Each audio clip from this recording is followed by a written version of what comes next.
At 8 years old, a young boy suddenly remembers his entire past life and discovers a system that measures his disappointingly low stats and skills. So he spends the next few years hunting and training to level up.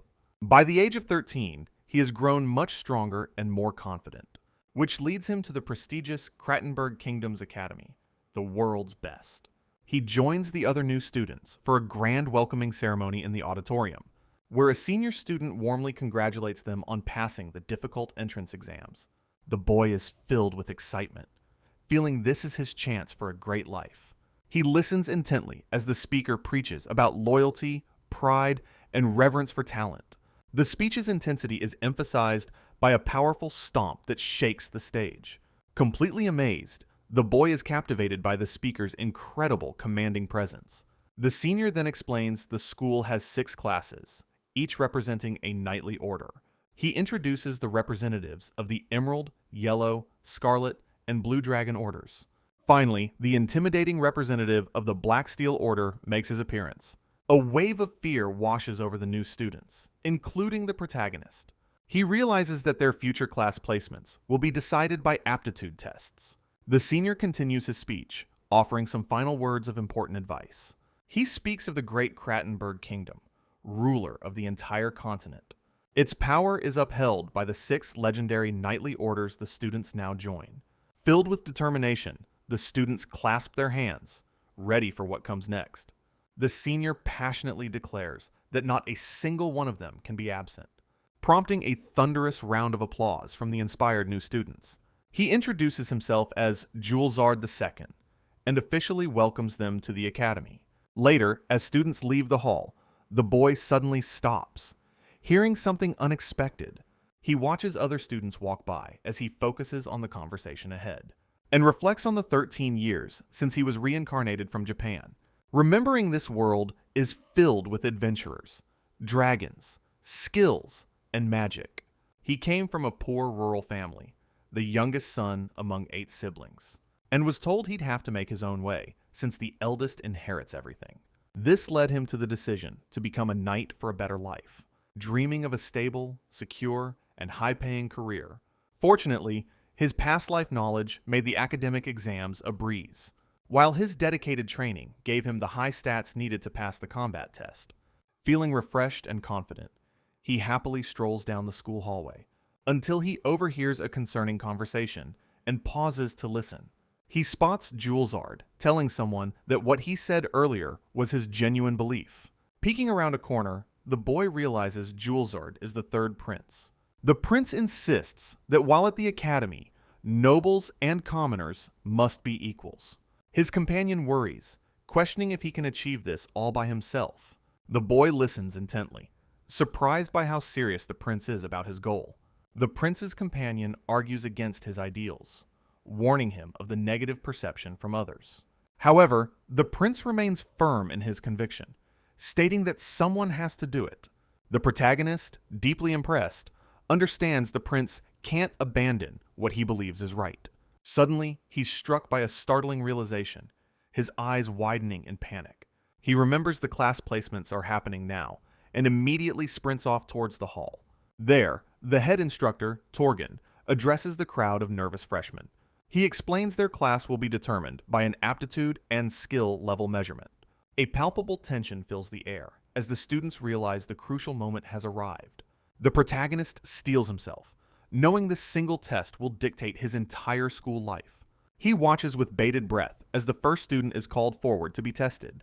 A noble named Kilt Flugel reveals his talent, King's Road, with a skill level of 325. The students are completely shocked, whispering that they've never seen a score over 300. Even instructor Torgen is overly impressed, praising the student's prestigious ducal bloodline. Kilt Flugel, however, remains composed and simply asks the flustered instructor to continue. The protagonist recognizes that familiar voice and looks over in surprise. He realizes Kilt Flugel was the person who had been speaking with the prince earlier. Next, the instructor places a small egg-like artifact onto a set of magical scales. Instantly, a miniature griffin appears on the other side, revealing the student's placement. The protagonist is fascinated by the process, excitedly wondering if it's a magic item. Torgen explains to the next student that such items are rare and seldom seen by commoners. The next student, Leelsrose, achieves an impressive skill level of 268 amidst a floral display, amazing the crowd, which notes that's the 10th student to score in the 200s, earning this batch of new students the title Generation of Glory for their exceptional talent. As another student with a high level is called forward by the amazed instructor, but his score is a mere 67, placing him in the notorious Black Steel class, which shocks the protagonist and others who assume the minimum would be over 100. And students begin whispering that the Black Steel class is reserved for troublemakers. Remembering the intimidating representative who introduced the order during the welcome ceremony, and just as he's processing this, the protagonist, Sun Marks, is called up next. He walks forward with a clear goal in mind, joining the safe and well-paying Emerald Knight Order, confident his high defense skill will get him in until Torgen reveals he was top of his exam, completely stunning the boy, who had no idea he achieved the highest rank, which causes a stir among the nobles, who can't believe a commoner is number one. Now flustered under everyone's intense gaze, he worries about revealing his true power. He then places his hand on the orb, revealing his unique and unheard of talent. Trial and error. And after the mysterious talent is revealed, he proceeds to measure his skill level. A bright light flashes from the orb as he makes contact, startling the shocked instructor, and revealing a shockingly low skill level of only 12, which leaves the entire hall, including the protagonist himself, in stunned silence. His mind goes completely blank as he tries to comprehend the impossible result. The other students erupt in laughter, mocking his ridiculously low skill level of 12, but the protagonist panics, trying to get them to stop and listen to him, desperately insisting to the instructor that the device must be broken, only to be harshly told to stop making excuses for his own perceived weakness. As instructor Torgen furiously declares, the device has never failed, and his attitude is disgraceful. Then he immediately turns and scolds the other students for laughing at a peer. With that settled, the instructor moves on to determine his final class assignment, and the boy frantically prays for the Emerald class, his dream of a secure future. However, the magical scales reveal a chunk of dark ore, placing him in Black Steel, and with that, his hopes for a safe and stable career are completely shattered. Sometime later, he finds himself at the dilapidated dormitory for the Black Steel class, where he sits alone and dejected in his new, sparsely furnished dorm room, still completely unable to process how his skill level could possibly be only 12, until he rationalizes that the device just couldn't display a 4-digit number. At that moment, a voice from behind him questions his ridiculous-sounding theory. He turns around to find another boy, presumably his roommate, standing there, who cheerfully introduces himself as Rit Hornet, extending a friendly greeting. Then, the protagonist notices yet another person sitting quietly across the room. The long-haired student introduces himself as Sven Serval, another one of his roommates, and the protagonist is shocked, recognizing him as the student who scored only 67. Returning the introduction, the protagonist states his name is Sun Marks, but he goes by Soma, and as he settles into his new room, his roommates begin to unpack their belongings, at which point Rit suggests putting up curtains for privacy, much to Soma's confusion. Sven wordlessly helps Rit hang the dividers, working together to set up the room, although he inwardly questions the need for privacy between fellow male students. Soma then playfully teases Rit from behind a curtain, which only earns him an irritated glare, before jokingly demanding they pay him an exorbitant amount for the makeshift dividers. He then announces he's going to get retested to change his class and dorm, which prompts Rit to question why he would want to leave the Black Steel class. Soma dismissively explains that it's simply a class for failures and problem children. His blunt words clearly strike a nerve with Rit, who suddenly freezes. Sven, however, calmly interjects that the class's poor reputation is because of them. He then asks Soma if he forgot the third prince's speech at the entrance ceremony, making Soma recall the prince's declaration that all 6 orders are equally important. Rit then speaks up, declaring he feels no shame about his class placement. He challenges Soma, questioning what he would do if his retest result remained the same, and adds that he personally doesn't care if Soma complains and gets himself expelled, admitting that Soma's dismissive attitude simply doesn't sit well with him. Suddenly overcome with guilt, Soma grabs a startled Rit by the shoulders and breaks down into dramatic tears, apologizing profusely for his hurtful words. Sven looks on, annoyed by Soma's sudden, incomprehensible emotional outburst. As Soma continues his wild and tearful apology, comically missing the point entirely, until he suddenly drops his bag to the floor, having made a new resolution. He passionately announces that he will do his best with his new classmates, and promises to make the Black Steel class one that everyone will envy, leaving his new roommates completely baffled, with Rit looking especially flustered. The story then shifts, flashing back to his previous life as Naoki Suma, where his mother had abandoned him when he was just a young boy, and his father later died unexpectedly, leaving him orphaned and alone. He was left with nothing but his father's immense debts and a failing company, forcing him to quit his job and give up a great career opportunity. His father's employees angrily confronted him for not saving the company, accusing him of being a spoiled brat who never understood their struggles, and he was forced to endure all of their bitter resentment by himself. After a grueling year and a half, he finally managed to pay off every last debt, at which point he collapsed onto a snowy park bench, utterly broke and exhausted, wishing he could have had a stable, secure life as a simple salaryman. Back in the present, Soma has a breakdown, realizing he died freezing on that bench. While freaking out in the woods, he is suddenly confronted by a mushroom monster, which emits a strange scent, making him realize it must be another reincarnated person. He recalls that at 8 years old, he met a great spirit, discovering his own unique talent, and realizes that the memories of his past life have deeply influenced his current personality, driving him to seek a life of stability and security in this world as well. Back in the present, his roommates ask where he wants to go to explore the campus, but their tour is immediately cut short when a group of delinquents blocks their path. Just as Soma suggests they head to the cafeteria, he is abruptly interrupted, as the group's short, loudmouth leader aggressively confronts them, demanding they halt because his master, Oriza, has business with the newcomers, leaving Soma and his roommates confused and wary of the sudden confrontation. A girl then steps forward, declaring that the three of them will now serve under her. Her followers menacingly ask if they understand the demand, trying to intimidate them. Rit sighs, realizing she's a baron's daughter trying to establish herself as the boss. While Rit and Sven attempt to politely disengage, Soma steps forward with a smile. He cheerfully accepts, saying he'd love to be friends, much to the delinquent's fury. Completely enraged by his disrespectful tone, the girl clenches her fists in anger. She orders her lackeys to restrain Rit while she prepares to deal with Soma herself. One of them criticizes Sven for not reacting, but Sven coolly dismisses her as no threat. Oriza boasts that she has a high-level skill that can knock out opponents in one blow. With a furious cry, the girl launches herself forward, unleashing a powerful spinning kick. The kick connects with a deafening impact, as Rit screams Soma's name in terror.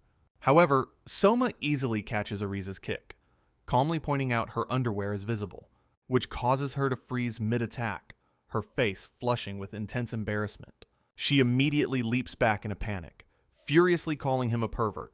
Soma just smiles and apologizes, cheekily asking if she would have preferred he took the hit.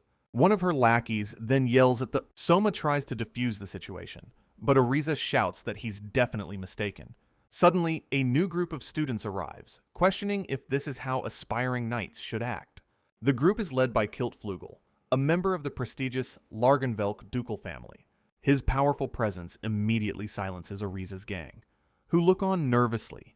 The noble students look down on the brawlers with clear disappointment and disdain. Soma, however, completely unfazed, gives Kiltflugel a cheerful and casual wave, which leaves the high-ranking noble completely stunned and speechless. Rit and the others are mortified, furiously scolding Soma for his disrespectful behavior. Kiltflugel dismisses their concerns, calmly stating that brawling is unbefitting of the academy. Soma just laughs hysterically, comparing their serious posturing to a simple catfight, At that, Rit immediately shoves Soma's head down, offering a deep, profuse apology to the Duke, and then quickly tries to drag Soma away from the incredibly awkward situation. But Kiltflugel calls out to them, asking if they were heading to the cafeteria. Since they're all there, he kindly offers to join them for a meal, leaving Rit flustered and Soma intrigued by the unexpected invitation. At the Academy's lavish restaurant, Soma is completely mesmerized by the high-quality food, and as he takes his first bite, he is overwhelmed with joy, exclaiming its incredible taste. Kiltflugel happily notes Soma's enjoyment, who enthusiastically agrees it's the best he's ever eaten. Meanwhile, the rest of their table is miserable, with Ariza annoyed and Rit dejected. One of Kiltflugel's companions questions why he invited them, but the Duke simply states his preference. Ariza's follower also questions the invitation. Still confused by the strange turn of events, Kiltflugel explains that he was simply curious, as he has spent a great deal of time studying, and was particularly interested in the exam's top scorer, whose name was completely unknown to him. Another noble immediately scoffs, accusing the unknown commoner of cheating to achieve such a high score. Rit internally notes, however, that the exam questions were just basic middle school math problems. Kiltflugel calmly shuts down the accusation, telling his companion to stop making baseless assumptions. But the noble protests, arguing that even with a tie, a cheater shouldn't be ranked first. Soma tries to interject, but Kiltflugel's companions become enraged at his casual tone. Kiltflugel, however, smiles warmly, insisting that his close friends simply call him. Soma happily agrees, asking to use the nickname, further enraging the other nobles. One noble loudly scolds him for daring to address their master so informally, and the outraged student storms off, vowing to report the incident to Prince Julzard. Kiltflugel then calmly explains to a surprised Soma that the third prince is his cousin. Soma asks if he's okay with this, to which Kiltflugel assures him it's fine. Soma correctly deduces Kiltflugel is purposefully using casual speech after hearing his cousin's speech, impressing the noble. Kiltflugel then recalls the prince's desire to help those who are all alone, which reminds Soma of his own past, bowing apologetically to his father's angry employees, leading Kiltflugel to state that a commoner like Soma changing things would be wonderful. Soma cheerfully agrees, asking to be called by his nickname since he's not used to formalities, which catches the young Duke completely off guard with its casualness. After a moment of surprise, Kiltflugel breaks into a bright, blushing smile, a sight so charming it leaves Soma, Rit, and even Ariza utterly flustered. Rit is especially affected, admitting to himself that the Duke's smile is captivating. Kiltflugel then remembers Soma had a question he wanted to ask earlier. Soma asks about the entrance exam, wondering if the questions were really that difficult. A noble explains that while history was fine, the arithmetic section was incredibly advanced, containing problems so complex that even top-tier researchers couldn't solve them. Soma realizes that scientific progress in this world is significantly behind his own. Oriza's companion then points out that Soma somehow managed to get a near-perfect score. Intrigued, Kiltflugel turns his full attention back to a nervous Soma, and warmly asks if he would be willing to hold a study session with him sometime. Soma is completely taken aback by the unexpected and earnest request, and tries to politely decline, insisting that he doesn't actually enjoy studying. At that, Ariza offers to tutor Kiltflugel instead, claiming to be twice as smart. Soma, however, seizes the opportunity, agreeing to the study session if Ariza cooks for them. With the study session agreed upon, Kiltflugel takes his leave, promising to be in touch, but he suddenly stops and turns back, calling out to Soma one last time. He looks at him with a serious expression, offering a simple yet cryptic warning. Soma watches him go, left to ponder the strange and unexpected parting words. Meanwhile, Ariza and Rit are both completely flustered and exasperated by Soma's antics, as Ariza complains that all they can do is avoid people, showing her frustration. Soma playfully points out that she remembered Rit's full name, causing her to blush furiously. He then mischievously teases that she might just be bad at making friends, enraging her further. Sometime later, the new Black Steel students gather for their first official class meeting, where a senior student explains that second years receive even better supplied equipment. The students murmur excitedly, but the senior adds a grim condition to his statement. Now wearing their new black uniforms, Soma and his friends listen intently to the speech. The senior student then reveals that half of them will drop out within the first year. He casually wishes them luck before leaving them to process his ominous warning. Soma is left completely shocked, questioning what the senior meant by a 50% dropout rate. Just then, the school bell rings, signaling the official start of their first class. The students take their seats in the lecture hall, nervously waiting for their teacher. Soon, the classroom door swings open, and their instructor makes his entrance. A tired-looking man introduces himself as Gino Brand, their new homeroom teacher. Soma observes him, noting that their teacher appears to be a rather worn-out, pathetic-looking man. The teacher Ginobrand lets out a long, tired sigh before addressing his new class, muttering to himself about how the Black Steel students always have such gloomy faces. He then gets the class's full attention, announcing he has something important to say, explaining that while their class is known for its problems, they must not be underestimated. He orders them to crush the other classes in the upcoming competition and not hold back. And with that, he concludes his bizarre and uninspiring speech, turning to leave the room. The students are left completely baffled and angry, questioning his terrible attitude. But he pauses at the door, remembering a message from their next instructor. He notes that since the top-ranked student from the entrance exam is in their class, he's been instructed to have that student teach academics to the rest of the class, leaving Soma and his friends completely stunned by the sudden and absurd announcement. Soma points to himself in utter disbelief, shocked to be put on the spot so unexpectedly. The other students immediately begin to protest, questioning why the teacher won't do his job. And Soma has a moment of panicked realization that he's the one they're all complaining about. Just then, one of Ariza's former lackeys stands up and confronts Soma directly, angrily shouting that Soma now bears the responsibility for their academic success. Soma is left confused, not understanding how any of this has become his problem.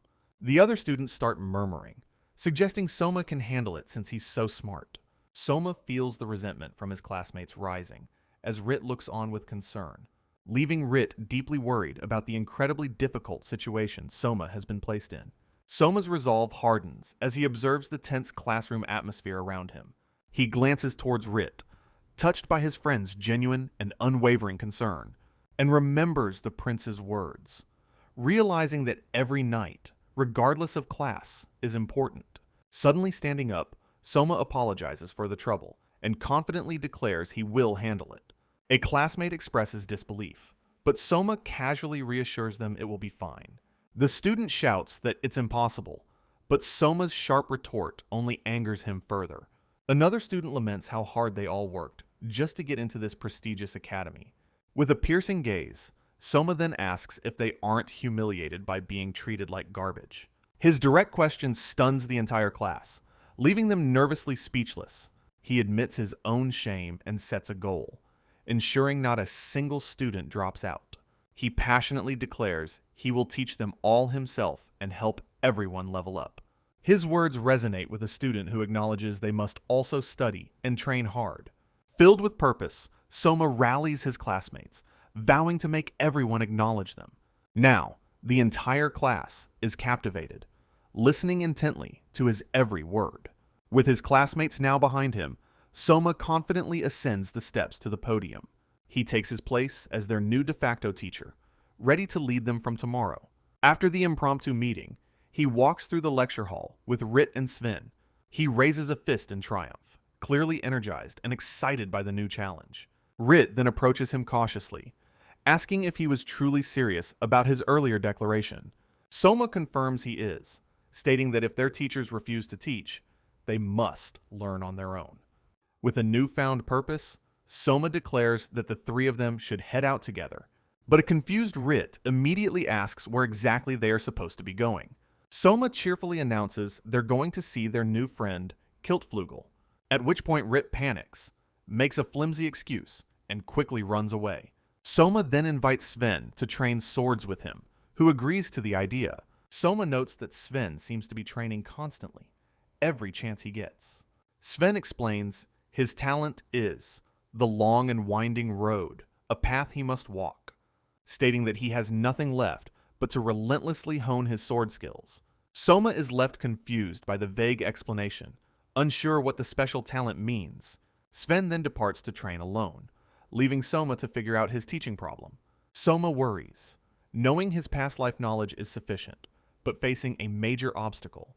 He recalls that this world's printing is primitive, so students don't have textbooks. This means he has no textbook himself, and has no idea what the curriculum is. He later finds Kiltflugel, who warmly greets him and asks if he needs a favor. Soma approaches the Duke, apologizing for interrupting him after his combat practice. Immediately, a crowd of girls starts whispering about the rude Black Steel student. Kiltflugel, however, quickly steps in and firmly declares that Soma is his friend. He then politely asks the gossipers to stop, which effectively silences them. Sensing the tension, Kiltflugel suggests they move to a more private location. He then leads Soma away from the crowd and towards a beautiful campus garden. In the garden, Soma remarks that the Black Steel class is treated even worse than he imagined. Finally understanding Kiltflugel's earlier warning not to let the pressure break him, Kiltflugel smiles, relieved that Soma still feels comfortable enough to use his nickname. Soma brushes off the concern, cheerfully claiming he's fine thanks to his life experience. When Kiltflugel questions this, Soma quickly dismisses it as a personal quirk, and then quickly pivots, announcing that he has a favor to ask of the young Duke. He asks if Kiltflugel, by any chance, has the textbooks for their classes, which he confirms. Ecstatic, Soma immediately asks if he could possibly borrow them for a little while. Kiltflugel happily agrees with a charming smile, much to Soma's immense relief and gratitude. Kiltflugel suggests that reading ahead would surely be beneficial for Soma's studies anyway. Soma agrees, thinking it's a good excuse that will prevent any unnecessary trouble. Feeling indebted, he promises to repay the huge favor, but Kiltflugel declines, saying that Soma has already returned the favor, much to his confusion. When Soma asks what he means, Kiltflugel simply smiles and tells him not to worry. He then departs, promising to have a servant deliver the books to the Black Steel dorm. Soma is left feeling smugly satisfied, impressed by how helpful nobles can be. Later, a servant delivers a massive pile of books to his dorm room, number 503. Rit is completely shocked by the mountain of textbooks, asking where they came from. He seems overwhelmed by the sheer volume, but Soma tries to downplay the situation, before desperately begging Rit to help him copy all the books by hand. Rit starts a fierce negotiation, demanding 1 silver coin for every 5 pages copied. Soma quickly haggles, pushing the page count up from 6 to 8 and even higher. Finally, Rit relents and agrees to 7 pages, much to Soma's immense relief and gratitude. As they begin the daunting task, Rit questions if Soma can even afford to pay him. Soma, however, confidently reassures him, explaining that he isn't worried about money. He recalls his past, where he frequently hunted for meat and bounties in the countryside. Sven then leaves the room to run some errands, telling them to start without him. With his friends gone, Soma sits down, ready to begin the long process of copying. He pauses, however, noticing his other roommate, Sven, lying unusually still on his bed. Approaching cautiously, he finds Sven lying completely motionless under the covers. He initially assumes his roommate is just exhausted from his constant, intense training. Still, a sense of unease prompts him to get a closer look at his unconscious friend. Soma wonders why Sven's skill level is so low despite his intense dedication. Curious, he decides to use his own unique ability to inspect Sven's skills. A holographic display appears, showing only swordsmanship at a level of 67.45. Soma is completely shocked to discover that Sven possesses only a single, solitary skill. He begins to suspect this strange condition is somehow related to Sven's special talent. Suddenly, Sven's eyes snap open, and he grabs Soma, questioning his unique skill. Startled, Soma jumps back as Sven sits up, demanding to know what he was doing. Sven then looks down with a serious and somber expression on his face. Sven realizes Soma can see skill levels, explaining his complaints at the ceremony. Soma asks if he truly believes him, and Sven confirms that it all makes perfect sense now. He then looks at Soma with intense hope, asking if he can increase his swordsmanship level. Caught completely off guard by the direct question, Soma can only stammer in response. Desperate, Sven sits on his bed and earnestly begs Soma to teach him the sword. The scene then shifts to an open field, the perfect spot for their sword training. With their training swords ready, the two prepare for their impromptu training session. Sven immediately begins practicing, swinging his blade with incredible speed and relentless force. He continues his furious barrage of swings, putting all his effort into the repetitive motions. Soma suddenly stops him, pointing out that it just looks like he's swinging his sword aimlessly. He bluntly criticizes the method, calling it an inefficient and time-consuming waste of effort. Angered by the harsh assessment, Sven grumbles under his breath, feeling like he's being deceived. To prove his point, Soma confidently tells Sven to watch and learn from his example. He then reveals his own skill window, displaying his astonishingly high combat statistics. Sven is completely floored, questioning if the swordsmanship level of 348 is even real. Soma calmly confirms that the incredible skill level he's seeing is indeed accurate. He then takes a firm stance, his power already radiating at well over 300. With a single focused movement, he unleashes an overwhelmingly powerful and precise slash. A stunned Sven asks what that was, and Soma explains it was an extra skill that raises levels. Sven is left completely silent, his eyes wide with shock at the immense power he just witnessed. Soma proudly explains that his powerful slash technique can be used at level 100. Overwhelmed by the display of power, Sven immediately prostrates himself, begging to be taught. Soma agrees to teach him, telling his overly enthusiastic new student to get ready to start. 2 hours later, Soma checks Sven's stats, revealing his swordsmanship has already leveled up. Sven stares at his own arm, trembling with disbelief at the tangible and rapid progress. He is so overcome with emotion that he lets out a loud, tearful cry of joy and bows deeply to the ground once more, profusely thanking his new master. A flustered Soma quickly changes the subject, suggesting it's time to get breakfast. Sven agrees, realizing they shouldn't attend their next class on an empty stomach. Soma then recalls their schedule for the day, an all-day combat practice class. He heads to the designated training grounds, wondering if a teacher will even show up. The other Black Steel students have already gathered, also questioning their instructor's attendance. They all wait in a tense silence, staring at the empty training area before them. As time passes, it becomes abundantly clear that their combat instructor is a no-show. The students grow angry, with one again starting to blame Soma for the situation. Fed up with the neglect, Soma decides to go to the staff room to investigate. A staff member directs him and Sven to the first-year combat instructor's office. Soma questions why Sven came along, who proudly declares that he is Soma's disciple. They soon arrive at the instructor's office, where Soma cautiously knocks on the door. He then peeks inside, politely announcing his presence as he cracks the door open. Inside, they find their combat instructor, a man with spiky hair, sitting at his desk. Soma and Sven are startled as the man turns around, surprised by their sudden intrusion. The intimidating teacher aggressively asks if they are the new freshmen from the Black Steel class. Soma is taken aback by the man's incredibly intense and over-the-top appearance, and politely explains that they were supposed to have his combat practice class today. The instructor gruffly replies that he wasn't informed, and the class has been canceled. A senior student then appears, explaining the dorm leader told him to cancel the class. The teacher states he can't be bothered, and tells them to take it up with the dorm leader.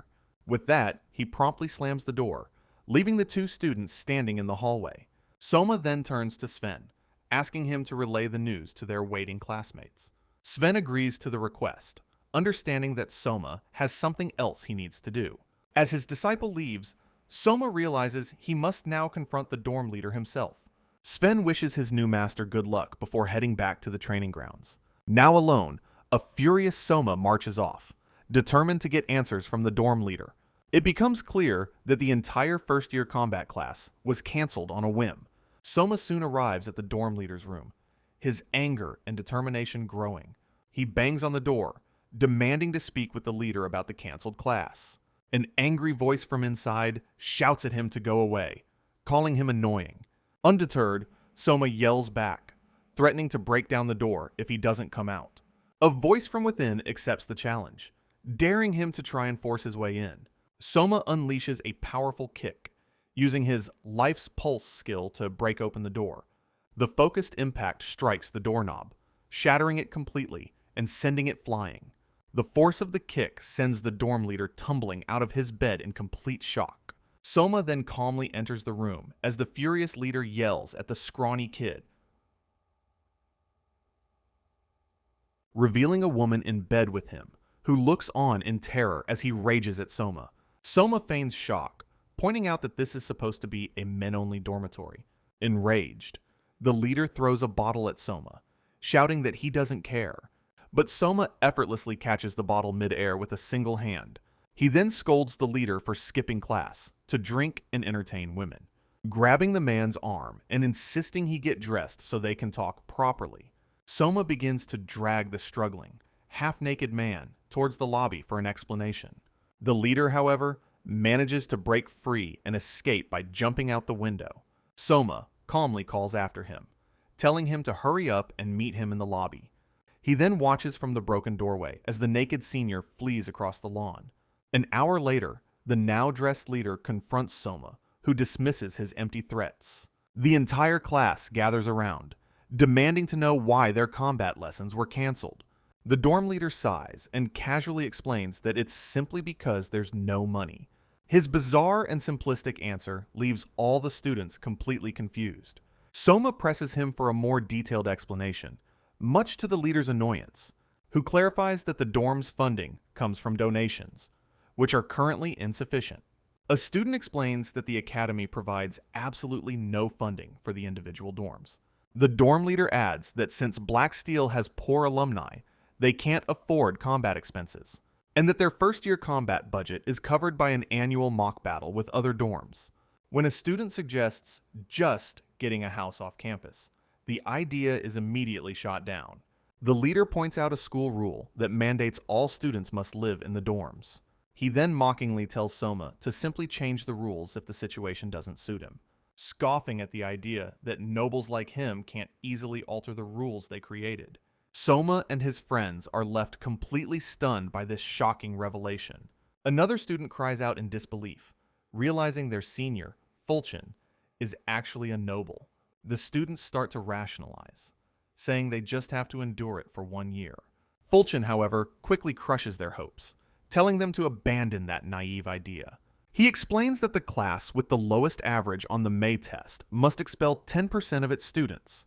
Furthermore, the July interclass competition brings the total expulsion rate up to 30%. Soma shouts in outrage, realizing the system is designed to expel competent students first. Fulchin reveals the truth. The Black Steel class exists as prey for the nobles to hunt. He then looks down on them with a menacing grin, telling them to just quit the academy. Soma clenches his fist, his body trembling with rage at the corrupt and unfair system. As Fulchin walks away, he declares that if they quit, everyone will be happy. His cruel words leave the entire class looking down, their spirits completely crushed. Even Ariza and her group are now utterly dejected, the harsh reality sinking in. Suddenly, a student rushes past the dejected crowd, catching everyone's attention. It's Soma, who sprints up the stairs with a determined look on his face. He returns moments later, holding a heavy-looking sack, and addresses his classmates. Dumping the contents onto a table, he reveals a huge pile of gold coins. The students are completely stunned, questioning if he intends to pay for everything himself. Soma, however, clarifies that he isn't just giving them the money, but investing in them. A student asks for clarification, confused by the concept of an investment. He explains that if they give up and get expelled, he gets nothing in return. But if they graduate and become knights, they must pay him back with interest. Rit immediately understands. Realizing it's a success-based repayment plan, Soma adds another incentive, offering a shiny reward coin for those who ace the unified test. With the deal on the table, he sets their first goal, preparing for tomorrow's academic lessons. He then extends a hand, asking his classmates to join him and do their best. The students look on, still hesitant and unsure how to react to his bold proposal. Rit, however, looks at Soma with a hopeful and admiring smile on his face. The next day, the trio stands in a completely empty classroom, a scene of utter despair. Suddenly, a new, elf-like student appears, whispering mischievously to a nervous Rit. He points out that Soma's funds for classes, weapons, and rewards will vanish instantly, and warns that if he's not careful, their class size will be halved in no time. At that, Soma has a sudden, grim realization, understanding it's all part of the noble's plan. Rit questions why Soma is so concerned, saying it doesn't matter if the other classmates quit, but Soma looks on with a steely resolve, his past experiences flashing before his eyes. He remembers his past life, where he was forced to bow, powerless against his circumstances. He tells his friends he simply can't ignore others who are facing a similar, hopeless fate, before quickly trying to brush off his uncharacteristically serious and personal statement. He then explains that if he doesn't raise the class average, he'll be the first to be expelled. Understanding his reasoning, Rit sighs in resignation and agrees to go along with the plan. With his friends now on board, Soma excitedly stretches, ready to begin their first lesson. He announces they'll start with mythology, but Sven immediately reminds him of his earlier claim, scolding his new master for trying to get out of studying after his big speech. Just then, a shy, glasses-wearing girl peeks in, asking if she can join their class. Soma and Rit are delighted by the newcomer, happily welcoming their first new student. He asks for her name, and she shyly introduces herself as Ruchika before scurrying inside. Soma gives her a warm smile and encourages her to take a seat in the front. His kind and welcoming demeanor causes the young girl to blush, clearly charmed by him. She responds with a bright, enthusiastic smile, now feeling much more comfortable. With their first student joining them, Soma officially begins his lesson for the small group. He calmly states that he will provide the answers first, and they can ask questions after. His bizarre method shocks his students, who question if he's even teaching at all. Ruchika notes how different it is from her home tutoring, prompting Soma to ask for details. Ruchika explains that her tutor simply reads the textbook aloud to her, and when she confirms that's all he does, Soma is shocked by the passive teaching method. Rit comments that mythology is boring, but Ruchika finds it helps her focus on studying. Soma explains that adding a human element to stories makes them much easier to remember. Delighted, Ruchika exclaims that Soma's class is incredibly interesting, which pleases him greatly. She looks on with a flushed face, completely captivated by her new teacher's methods. After the lesson concludes, Ruchika quickly runs to catch up with Soma as he leaves. She then bows deeply, earnestly pleading for his help as she fears being expelled. Her heartfelt plea clearly resonates with Soma, who looks on with a softened expression. Suddenly, a loud and angry shout echoes from the classroom doorway, interrupting them. The student who had previously confronted Soma storms into the classroom, shouting furiously. He violently shoves Ruchika, angrily questioning why she would associate with Soma. He then belittles her for trusting someone with a total skill level of only 12. Enraged by the insult and the assault on his student, Soma delivers a powerful punch.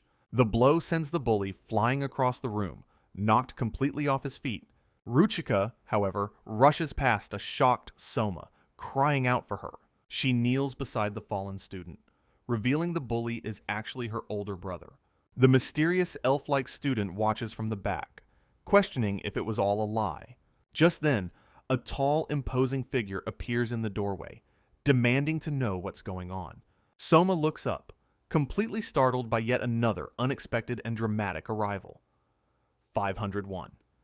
The imposing instructor orders Soma and the bully to his office immediately, where the two students stand before him as he lounges dismissively in a chair. He sighs, remarking on the vulgar violence so typical of the Black Steel class. The bully, Toucher, explodes with rage, shouting that he is the son of a baron, but the instructor sternly reminds him of the teacher-student hierarchy and issues a chilling warning. Any further misbehavior will mean immediate expulsion. His serious threat completely terrifies both of the students into apologizing. Soma is especially shocked, realizing the instructor isn't bluffing in the slightest. The instructor states that expelling problem students is a simple and common matter, which forces the two boys to bow their heads in fearful, trembling agreement. He warns them not to cause trouble, since the upcoming tests will create dropouts anyway. He then adds that he doesn't care if they get expelled, kicking his chair away. Soma watches silently, his eyes narrowing as he processes the instructor's words. With a dismissive, "That's all," the man turns to leave, slightly confused by Soma's silence. He tells them to get back to their dorms before walking out of the room. Soma and Toucher leave the office, walking down the hall in a tense silence.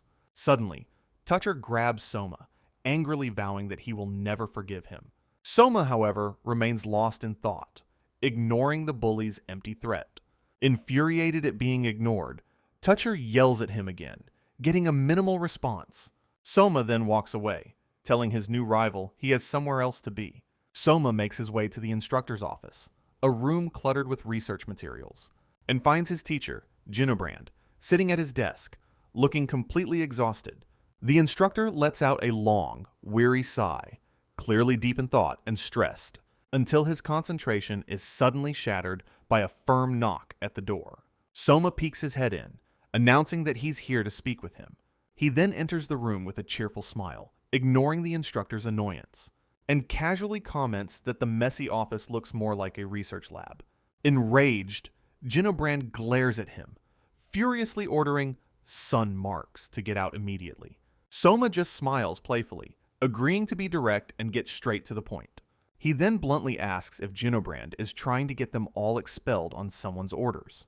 The direct accusation leaves the instructor completely stunned and at a loss for words. He stammers, shocked that Soma would even mention the possibility of an order. Soma then asks why he doesn't just use his authority if he truly wants them gone.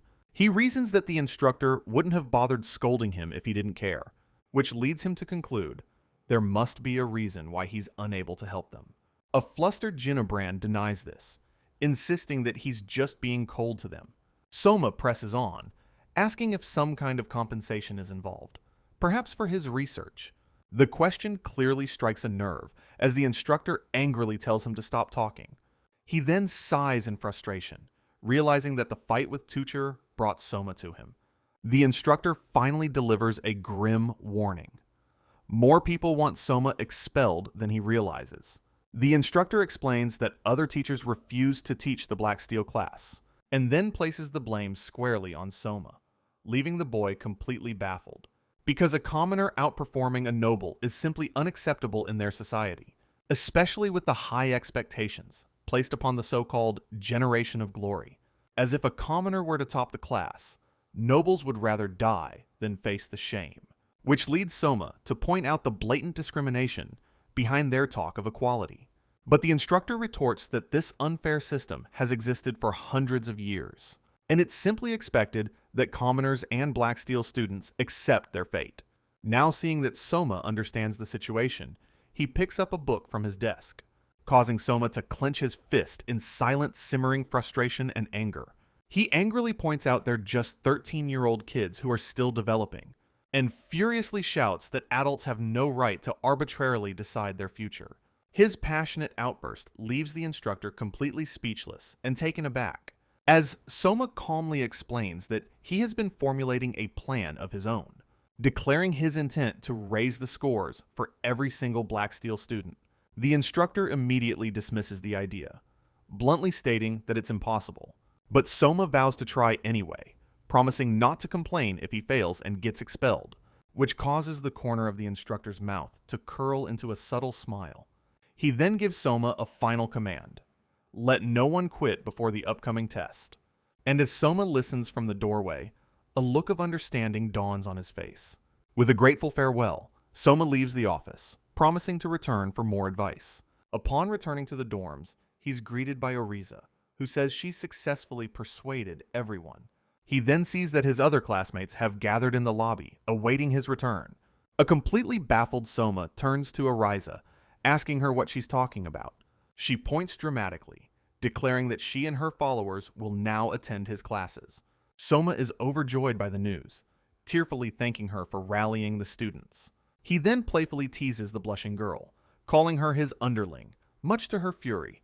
His relentless teasing continues until Oriza completely snaps, yelling at him to die. Suddenly, a furious shout echoes from the staircase, silencing their argument. As Toucher appears, glaring down at Soma with a look of pure contempt. He stomps forward, angrily declaring that he will never acknowledge a commoner like Soma, and seethes with rage, recalling the humiliating lectures from both Soma and the instructor.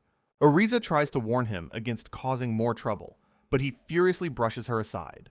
Instead, he draws his sword, announcing that this will settle everything without issue, and dramatically slams the blade into the floor to emphasize his point.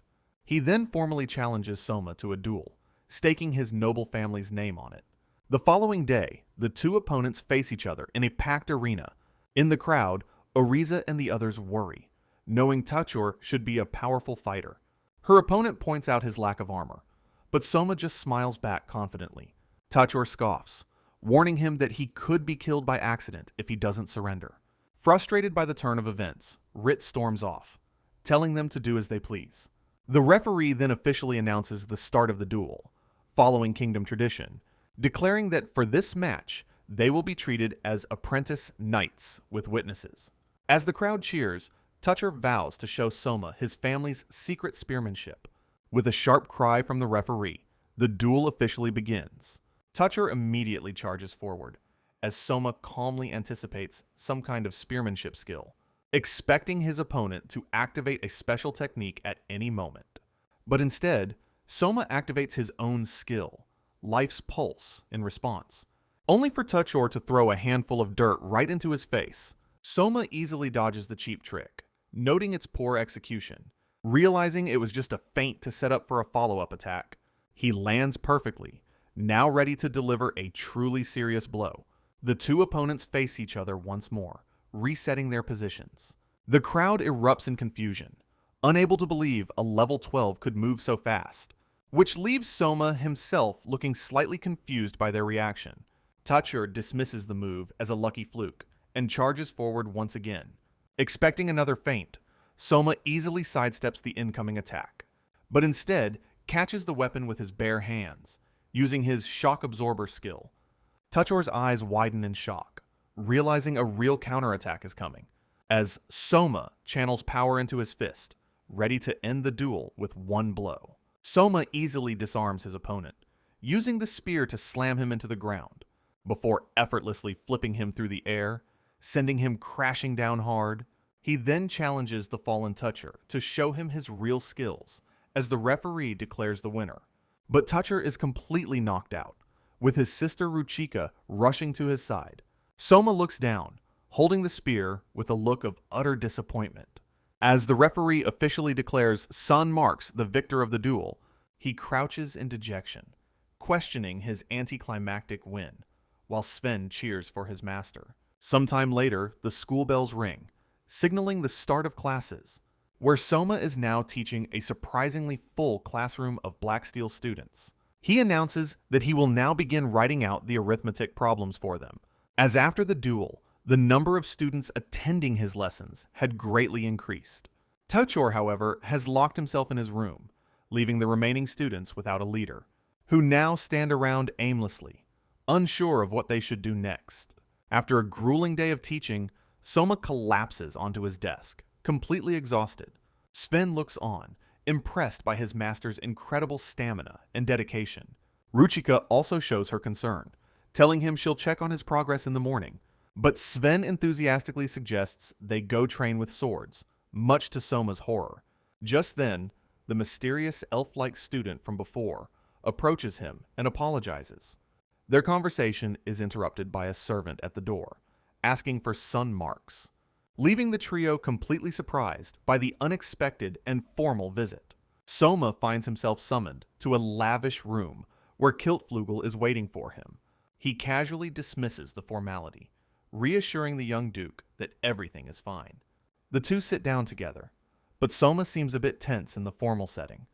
Kiltflugel then brings up the duel. Having heard about the confrontation, Soma cheerfully confirms it was with a baron's son, already trying to make a deal, which prompts a worried Kiltflugel to plead with him to stop his dangerous behavior, as rumors are spreading that Soma was effortlessly defeated and knocked unconscious. His mood darkens considerably, showing a hint of anger at the false rumors. He intensely tells a flustered Soma that his very existence is incredibly important, and tearfully declares he wants Soma to stay at the academy and become a knight with him. Soma is left completely stunned by the emotional and heartfelt plea from his friend. Kiltflugel admits he wanted to stop the duel, hoping Soma would avoid such a risk, and reveals he was arranging for Soma to be transferred out of the Black Steel class. The shocking news hits Soma as Kiltflugel explains he spoke to his father about it, and that the Duke himself took a great interest in Soma's situation. The plan involves Soma being adopted by a noble family, ensuring a transfer to a better class. Kiltflugel insists that with his current status, Soma will undoubtedly be expelled after the test, which sends Soma into a panic, frantically trying to interject and make him stop.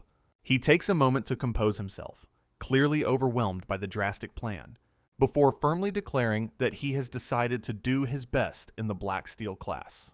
His firm refusal leaves Kiltflugel completely shocked and at a loss for words. Soma explains his entire class is now working hard to aim for the top ranks together, and confidently reassures him that he has no intention of being expelled.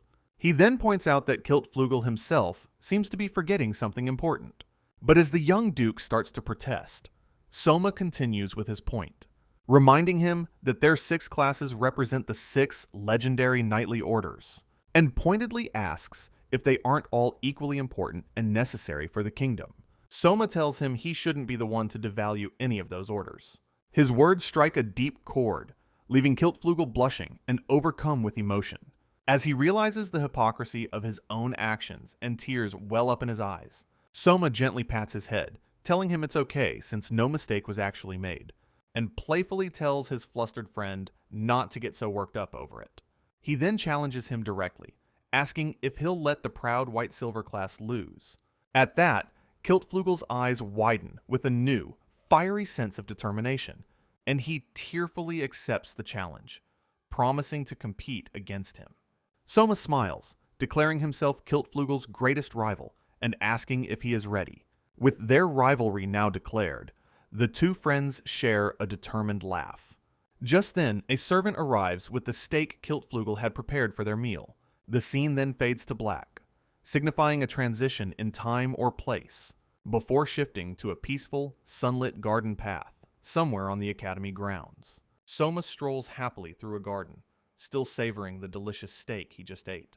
But he soon starts to feel the effects of a full stomach and intense fatigue. Letting out a massive yawn, he decides he needs to get back and take a nap, until a strange, cat-like meow suddenly echoes through the quiet garden. Completely bewildered by the bizarre sound, he stops and looks around in confusion. The sound calls out again, this time seeming to come from a nearby patch of bushes. Curiosity getting the better of him, he cautiously follows the meows into the foliage. He pushes aside some leaves, still trying to pinpoint the source of the strange noise, and discovers a girl stuck upside down, asking why he won't look at her. Completely flustered by the unexpected and compromising sight, Soma covers his mouth in shock. He stares in disbelief, wondering who this mysterious girl could possibly be. He then recognizes her scarlet skirt as the uniform for the all-female Scarlet class. Suddenly, the ears of a small, white, fox-like creature beside her twitch attentively, before the animal quickly darts away, disappearing into the undergrowth. The girl lets out a frustrated sigh as she watches her companion flee. She then turns with a start, finally noticing that Soma is standing right behind her. The two of them stare at each other for a long, incredibly awkward moment. Suddenly panicking, the girl frantically covers herself, shaking with embarrassment. She accuses him of looking, but a frantic Soma waves his hands, insisting he saw nothing. He blames a white cat for catching his attention, causing her to stare with dawning suspicion. She furiously accuses him of targeting her precious companion, Ryu-chan. Soma realizes that Ryu-chan must be the beautiful white cat he saw earlier, which only makes the girl angrier, now certain he was watching the whole time. He cheekily explains he just found it odd that she was trying to talk to it like a person, continuing his teasing as the girl listens, her expression growing darker, until she's left completely flustered, trembling with tearful rage and embarrassment. Soma panics and apologizes profusely, saying he meows at cats too in a failed attempt to relate. Still crying, she declares that she will never, ever forgive him for this. Soma then quickly changes tactics, offering to help her capture the runaway cat. He proposes that if he succeeds in catching the animal for her, she must, in return, grant him unlimited petting rights, much to her surprise. The very idea of unlimited petting leaves the girl completely shocked, and she gasps, her face flushing with a mix of shock and utter disbelief. She accepts the deal, sternly warning him that she won't forgive him if he fails, and then demands that he swear a formal oath to seal their agreement. She points her staff at him, introducing herself as Leelsrose and vowing to a duel if he breaks it. Her intense declaration of a duel leaves Soma's head spinning with confusion. The situation has escalated far beyond his expectations.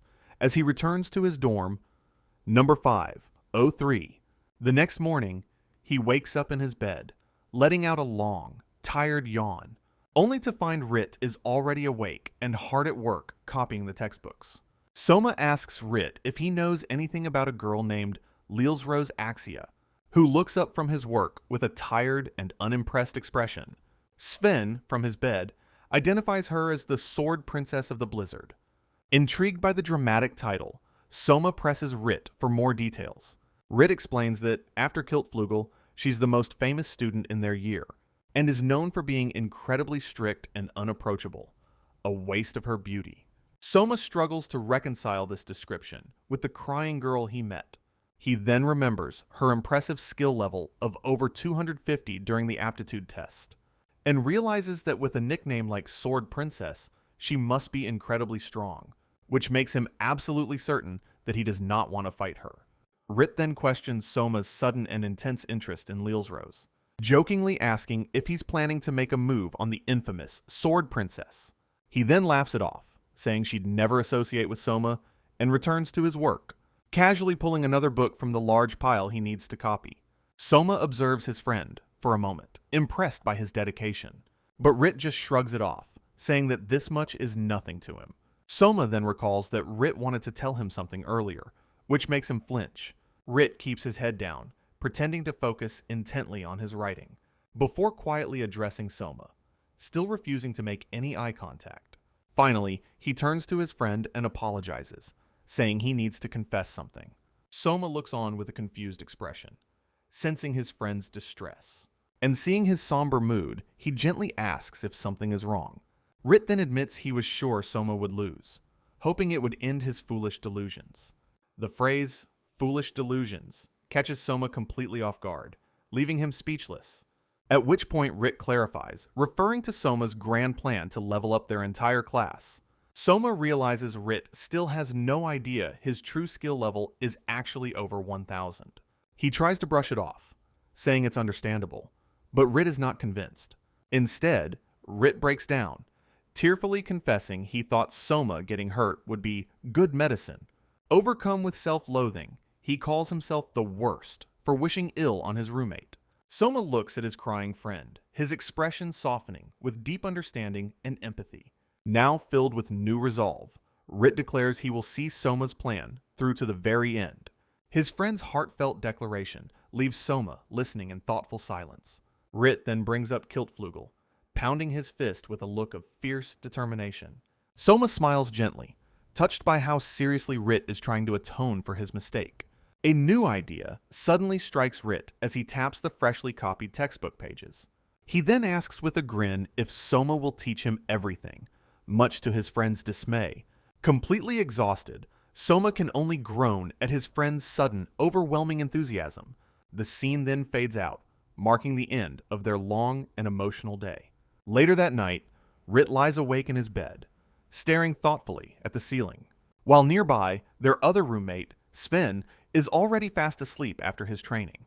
Rit watches Soma sleep, thinking about his strange and powerful roommate, and sits alone in the dark, wondering what kind of person Soma truly is. The scene shifts as Soma explains his unique ability to see skill levels with high precision, which leaves Rit completely speechless, exclaiming it's an unheard of power. An explanation shows skill progression, from amateur to master, and the fear of losing levels. The students are then shown training diligently with their own preferred weapons, Soma reveals his plan to use his ability to easily help them all level up, allowing them to master multiple weapon types far more efficiently than normal. He also explains the extra skills and stat bonuses gained at higher levels. The revelation hits Rit hard, as he realizes Soma plans to use this power for the class. He recalls Soma's impossible feats, now understanding how he achieved them, and has a complete breakdown, overwhelmed by the fact that Soma's level is over 1,000. His eyes are wide with shock as the impossible truth finally sinks in. He remembers their first day, realizing that if Soma had been retested then, he would have been placed in an elite class instead of the despised Black Steel, which makes him wonder why Soma isn't ashamed of their class placement at all. He falls back onto his bed, his mind reeling from the shocking discovery, and burrows under his covers, completely unable to process the situation. Back at the table, Soma shows Rit a piece of paper, revealing his skill levels. Rit stares in awe at the detailed list, seeing his skills laid out with perfect clarity. Soma notes, Rit's total skill level is 159.14, slightly lower than at the entrance exam, and correctly points out that his friend hasn't been training with his sword at all. Rit admits he only trained to maintain his level, but now agrees to work harder. Soma then continues down the list, ready to analyze Rit's other various skills, until he lands on a very peculiar and unexpected one. Fraud, leveled at 15.33. Rit's eyes immediately widen in absolute terror, his deepest secret suddenly exposed. He looks on in panicked silence, as Soma calmly taps the incriminating skill on the page. Soma, however, just smiles and gently pats his head in a gesture of reassurance, and cheerfully explains how Rit's copying skill is perfect for leveling up his reading.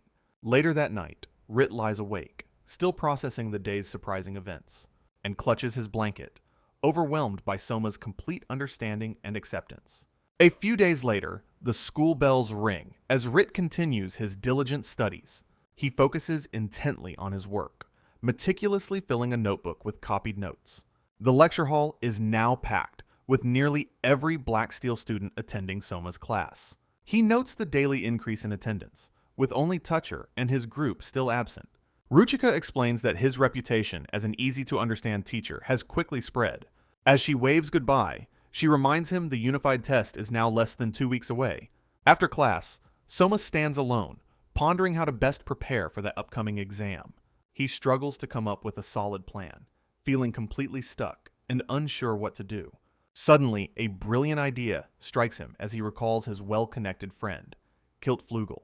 He looks on with a hesitant and worried expression, unsure of his next move. He considers borrowing more textbooks, but the idea of creating them himself is daunting. Soma then recalls his dramatic rival speech to Kiltflugel, blushing with embarrassment, but decides he can't back down now and sets off to find his new rival. He walks down the same peaceful garden path he had taken the day before, until a sudden flash of memory makes him realize he has forgotten something important. A look of pure, dawning horror spreads across his face as the memory returns. He remembers the binding promise he had made to Leelsrose about her runaway cat. Just then, an enraged Leelsrose confronts him, reminding him of his broken promise. Soma panics, realizing with a jolt that he had completely forgotten about their deal.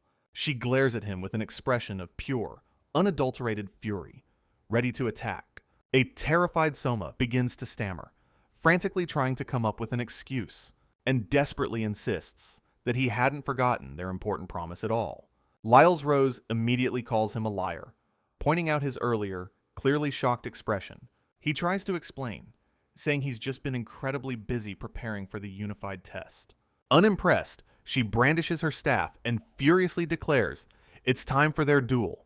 Soma panics, pleading with her to stop and reminding her of the oath he swore. He apologizes profusely, saying he truly intended to keep his word to her, but she completely ignores his pleas, poking him with her staff and telling him to listen. Completely defeated, Soma lets out a long sigh and reluctantly agrees to the duel. Leelsrose demands to know when they'll have their duel, but Soma just smiles smugly, as he calmly calculates that his unique defensive skills will protect him from serious harm. He then shocks her by confidently declaring that they should fight right now, and points to a nearby clearing, suggesting they settle their score immediately. She points out he's unarmed, but Soma simply reassures her he can fight barehanded.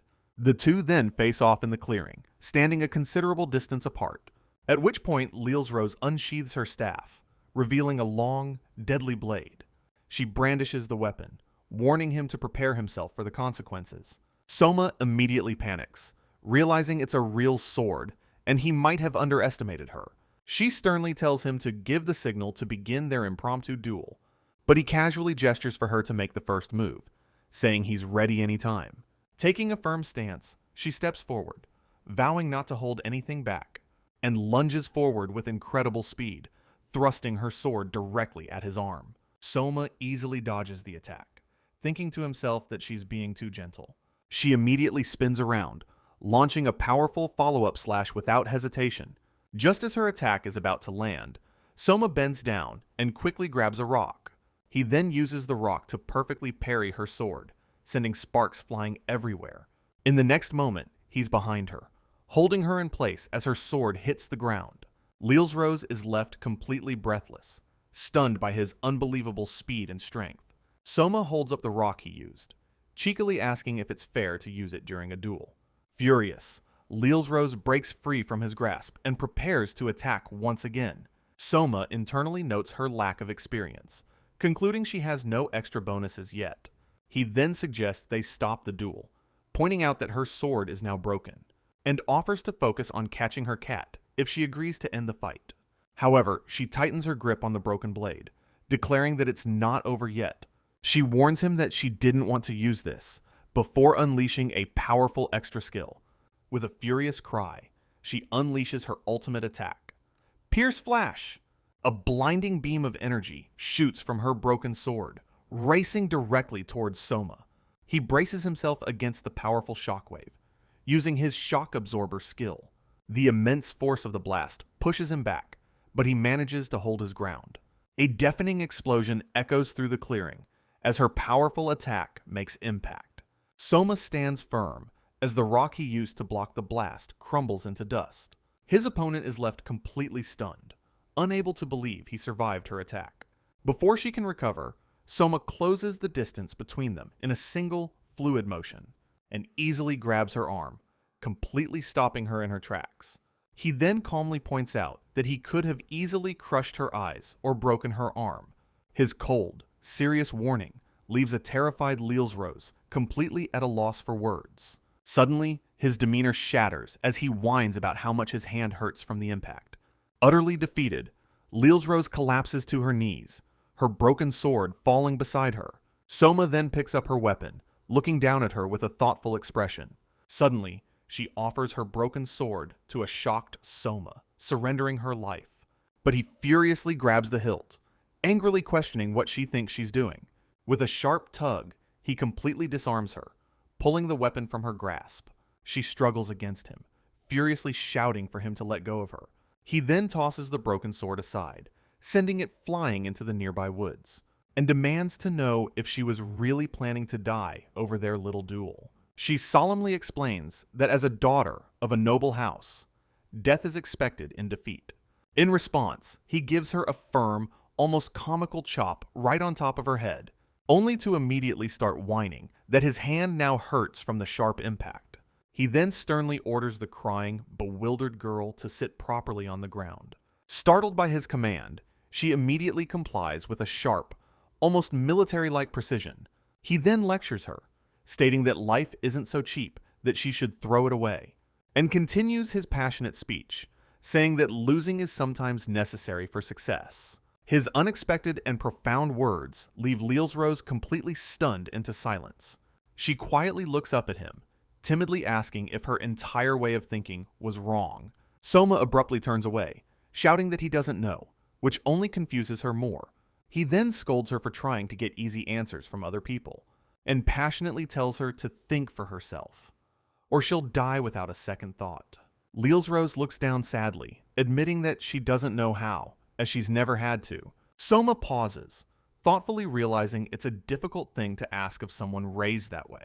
Soma pauses, looking down at the defeated and tearful Leelsrose before him, and with a softened expression, he offers to listen to her problems anytime.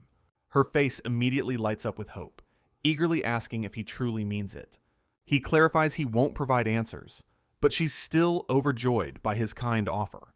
He then remembers their deal, promising to catch the cat, but not right away. Lyles Rose quickly objects, feeling that she's the only one gaining anything from him. She insists that as the winner of their duel, he has the right to demand something.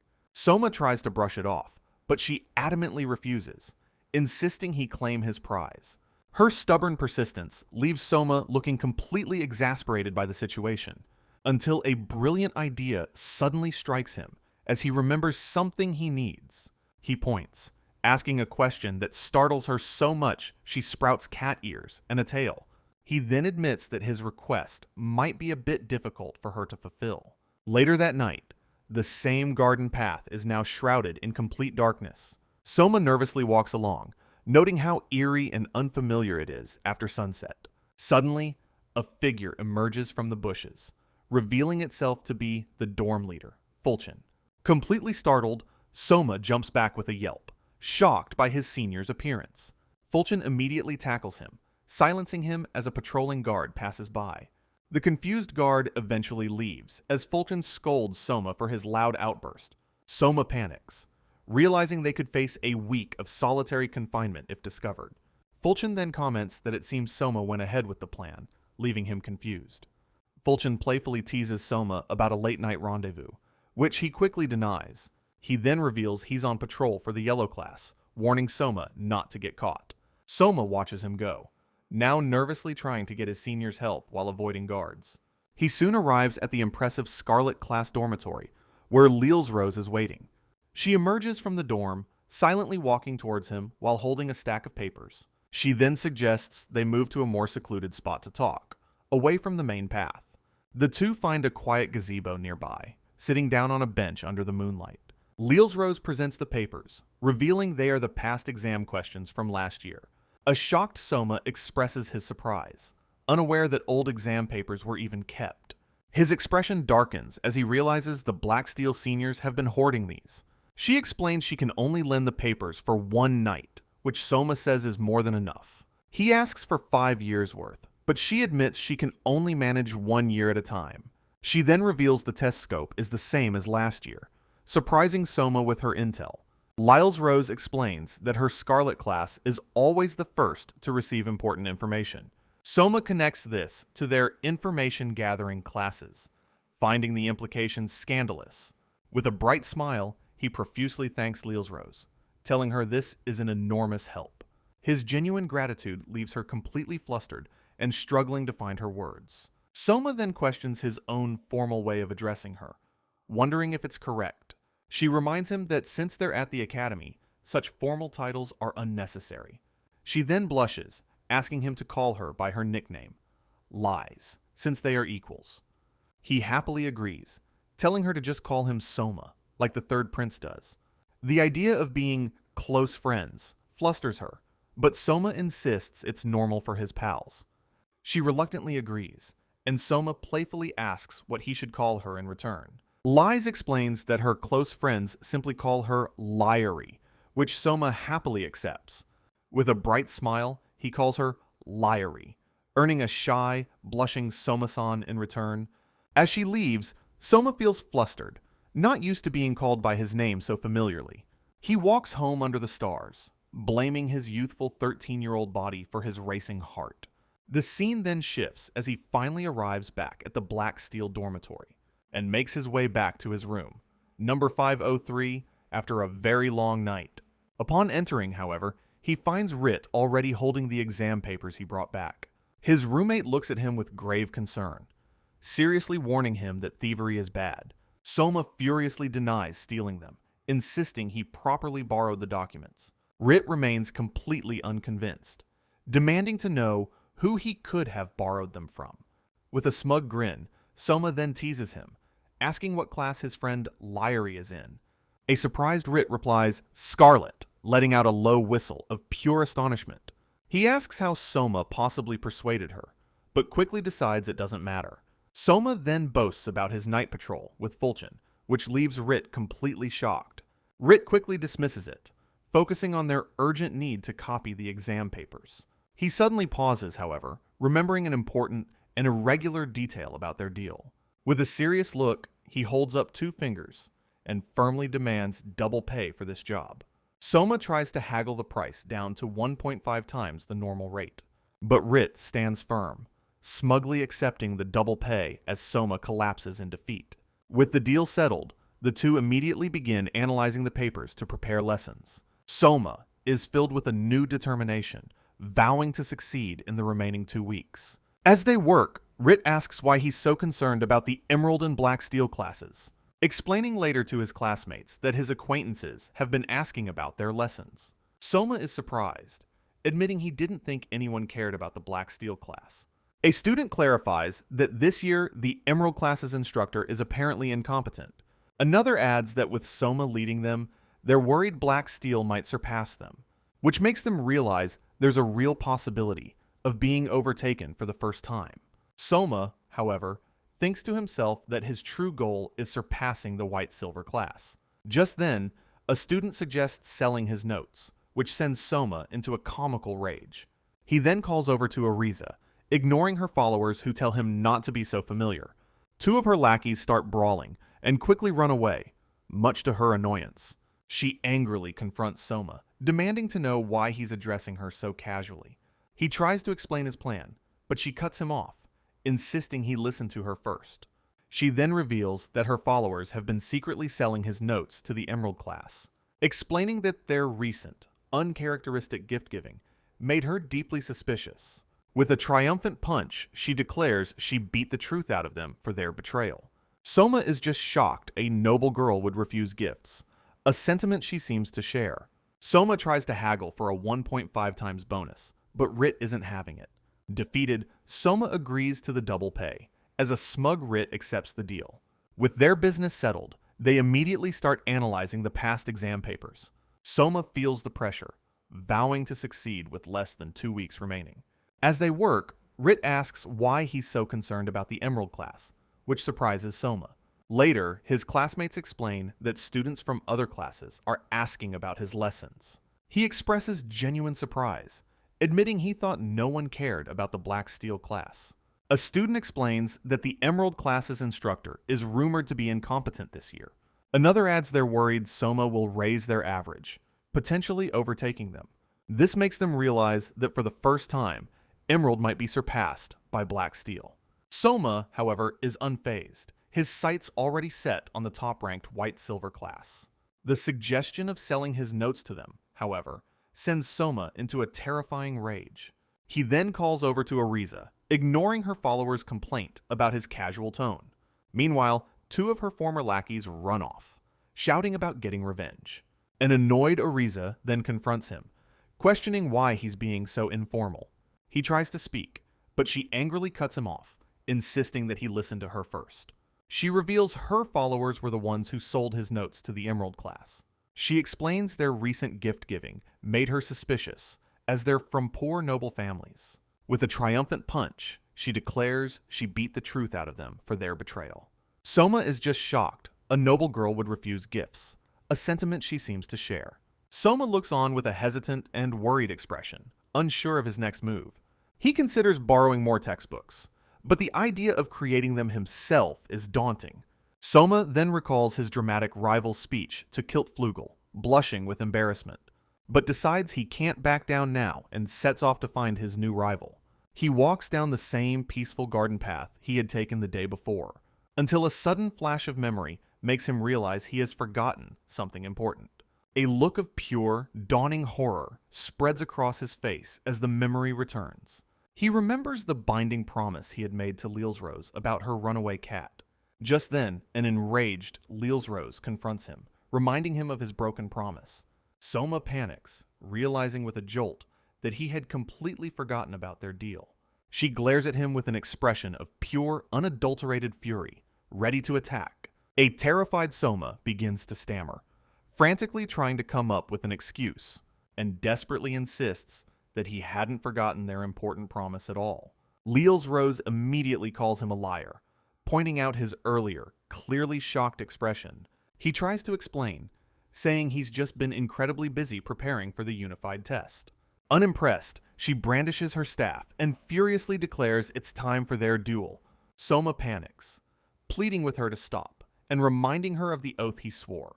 He apologizes profusely, saying he truly intended to keep his word to her, but she completely ignores his pleas, poking him with her staff and telling him to listen. Completely defeated, Soma lets out a long sigh and reluctantly agrees to the duel. Soma watches Rit, a smug and mischievous smile playing on his lips.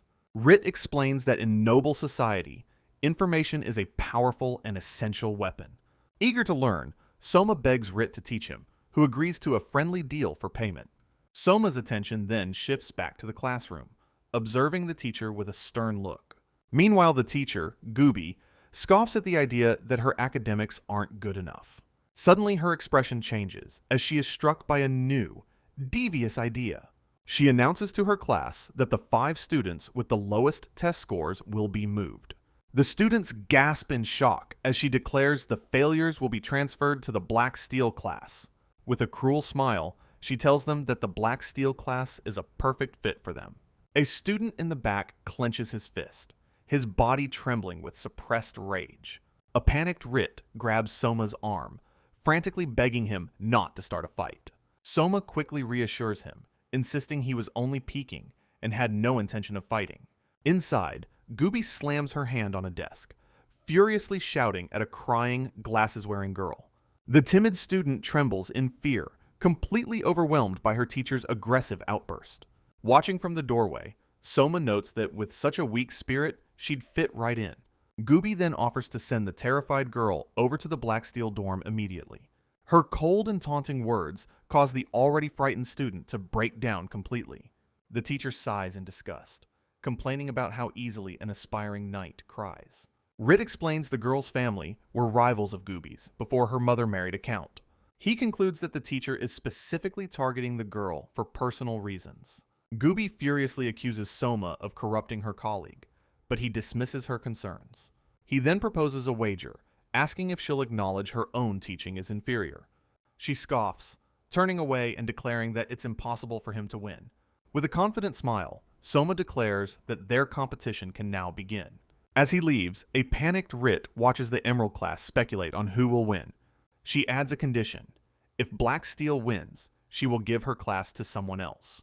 Soma calmly counters, declaring he will drop out of school if the Emerald class wins. Her expression shifts as Soma notes that plenty of people would love to see him gone. She laughs with glee, finding the idea of his expulsion to be a wonderful achievement. Her sinister smile shows just how much she's enjoying this particular wager. Soma smiles, understanding that she has accepted the terms of his high-stakes proposal. Laughing, she eagerly agrees to the bet, and Soma smiles, his plan now in motion. He then addresses the entire Emerald class, who listen with stunned attention. He points to a shaking Rit, announcing him as the official witness from his class. She clasps her hands in delight, thrilled by how exciting the test will now be. She then turns and shouts at her students, her excitement turning into fierce motivation. Her students passionately declare they won't lose and will not be absent for the test. She gives them a menacing glare, ordering them to show up for the test no matter what. Soma sighs in exasperation, realizing she's completely self-absorbed and single-minded. His part in this now done, Soma turns his back and exits the classroom. The bullied girl from the Emerald class watches him leave, looking completely dazed. Soma gives her a quick, reassuring smile before departing the chaotic classroom. She continues to stare after him, completely captivated by his unexpected actions. As Soma tries to hurry a panicked Rit back to their dorm to prepare for the test. Later, it's revealed that Rit was furious with Soma for his reckless wager. Meanwhile, in another, more opulent part of the academy, news spreads quickly. Kiltflugel's companion is shocked, asking if Soma really challenged their teacher. Kiltflugel looks on with a grim expression, realizing his companion was unaware. He warns that it's not good for Soma to attract this kind of negative attention. He then questions what possible reason Soma could have for provoking the Emerald class. His companion can only look down, admitting that he has no idea what Soma is planning. Kiltflugel, however, is certain that his rival must have a reason for his actions. Still, he believes pitting classes against each other is wrong, no matter the reason. He concludes that Soma's methods are not those befitting a true knight. The companion insists it's irrelevant, since Soma's skill level is far too low. Kiltflugel passionately disagrees, certain that Soma will level up his skills quickly. His brother asks why he cares so much about a student from the Black Steel class. Kiltflugel recalls his rival's confident and unwavering smile, before declaring with a bright smile that Soma is his one true rival. His eyes shine with a newfound determination, solidifying their friendly competition. The prince's followers panic, shouting that a decision is about to be made. With a look of understanding, Kiltflugel agrees to his companion's plea. He then walks away, promising to discuss the matter again at a later time. As Kiltflugel watches from a balcony, the spark Soma ignited slowly spreads through the academy. Back in the Black Steel dorm, the students prepare for the upcoming lessons. Their instructor, Ginobrand, arrives and pins a notice on the bulletin board. He announces it's the test scope, but mockingly adds that it's useless for them. With a quick glance back at the students, the instructor turns and walks away. The classroom door closes, leaving Soma looking on with a thoughtful expression. Ginobrand thinks to himself that anyone who misses the test will receive a 0. Soma realizes that to win against the Emerald class, he must solve one major problem. That problem is Toucher and his followers, who still refuse to attend any classes.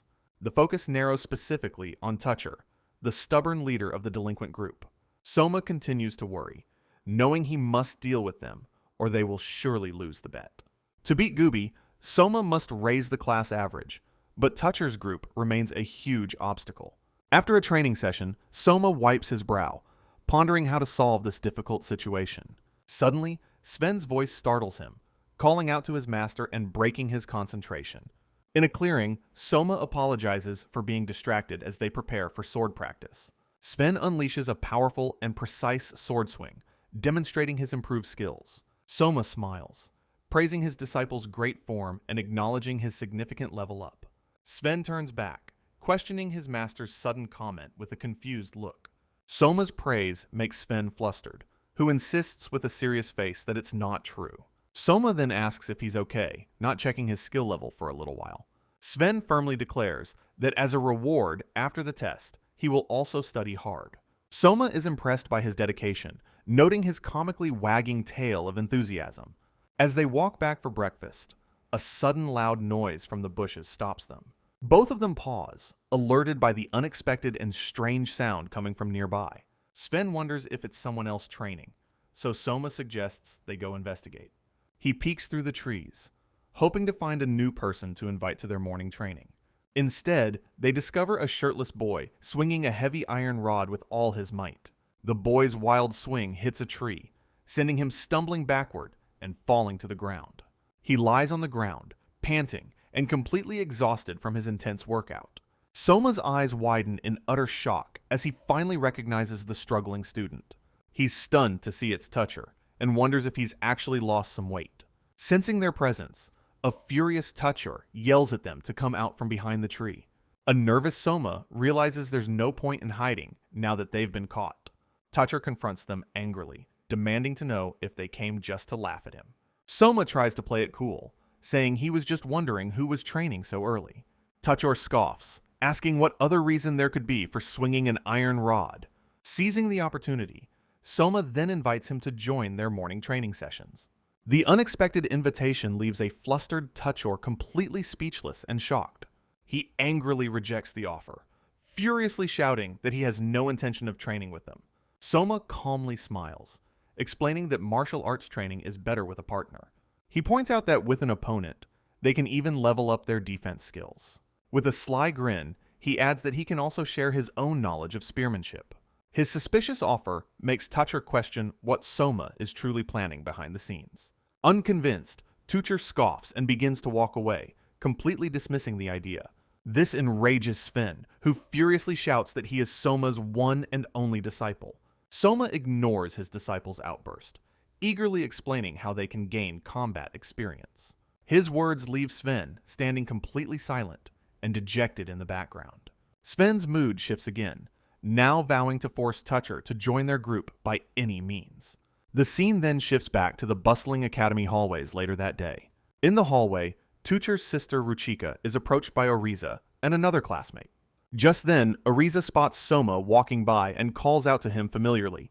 She explains that a nervous Ruchika has something important she wants to discuss with him. They find Ruchika waiting in a room, who nervously apologizes for troubling him. Soma cheerfully asks her what's wrong, as she explains it's about her older brother. The mention of Tachor immediately catches Soma's full attention and surprise. She explains that they are the youngest twins among 8 siblings in their family. Soma expresses his shock at the large family, as Oriza seems to find it normal. Oriza clarifies that her family situation is completely different from the twins. She explains their father is licentious, resulting in many children from different mothers. Ruchika adds that she and Tuchor are the only children born to her mother. She reveals her mother was a concubine, and they were raised within a factional household. They were treated like servants, forced to live in a separate part of the house. However, their family values strength, and her talented brother earned his father's approval to attend. A confused Soma questions this, thinking attending the academy is just a good thing. Oriza explains that while commoners can enroll for free after passing the test, nobles are required to pay a substantial donation on top of the regular fees. Soma connects this to the Black Steel dorm's financial troubles, questioning the discrepancy. Oriza speculates that the donation money is likely being skimmed before it reaches them.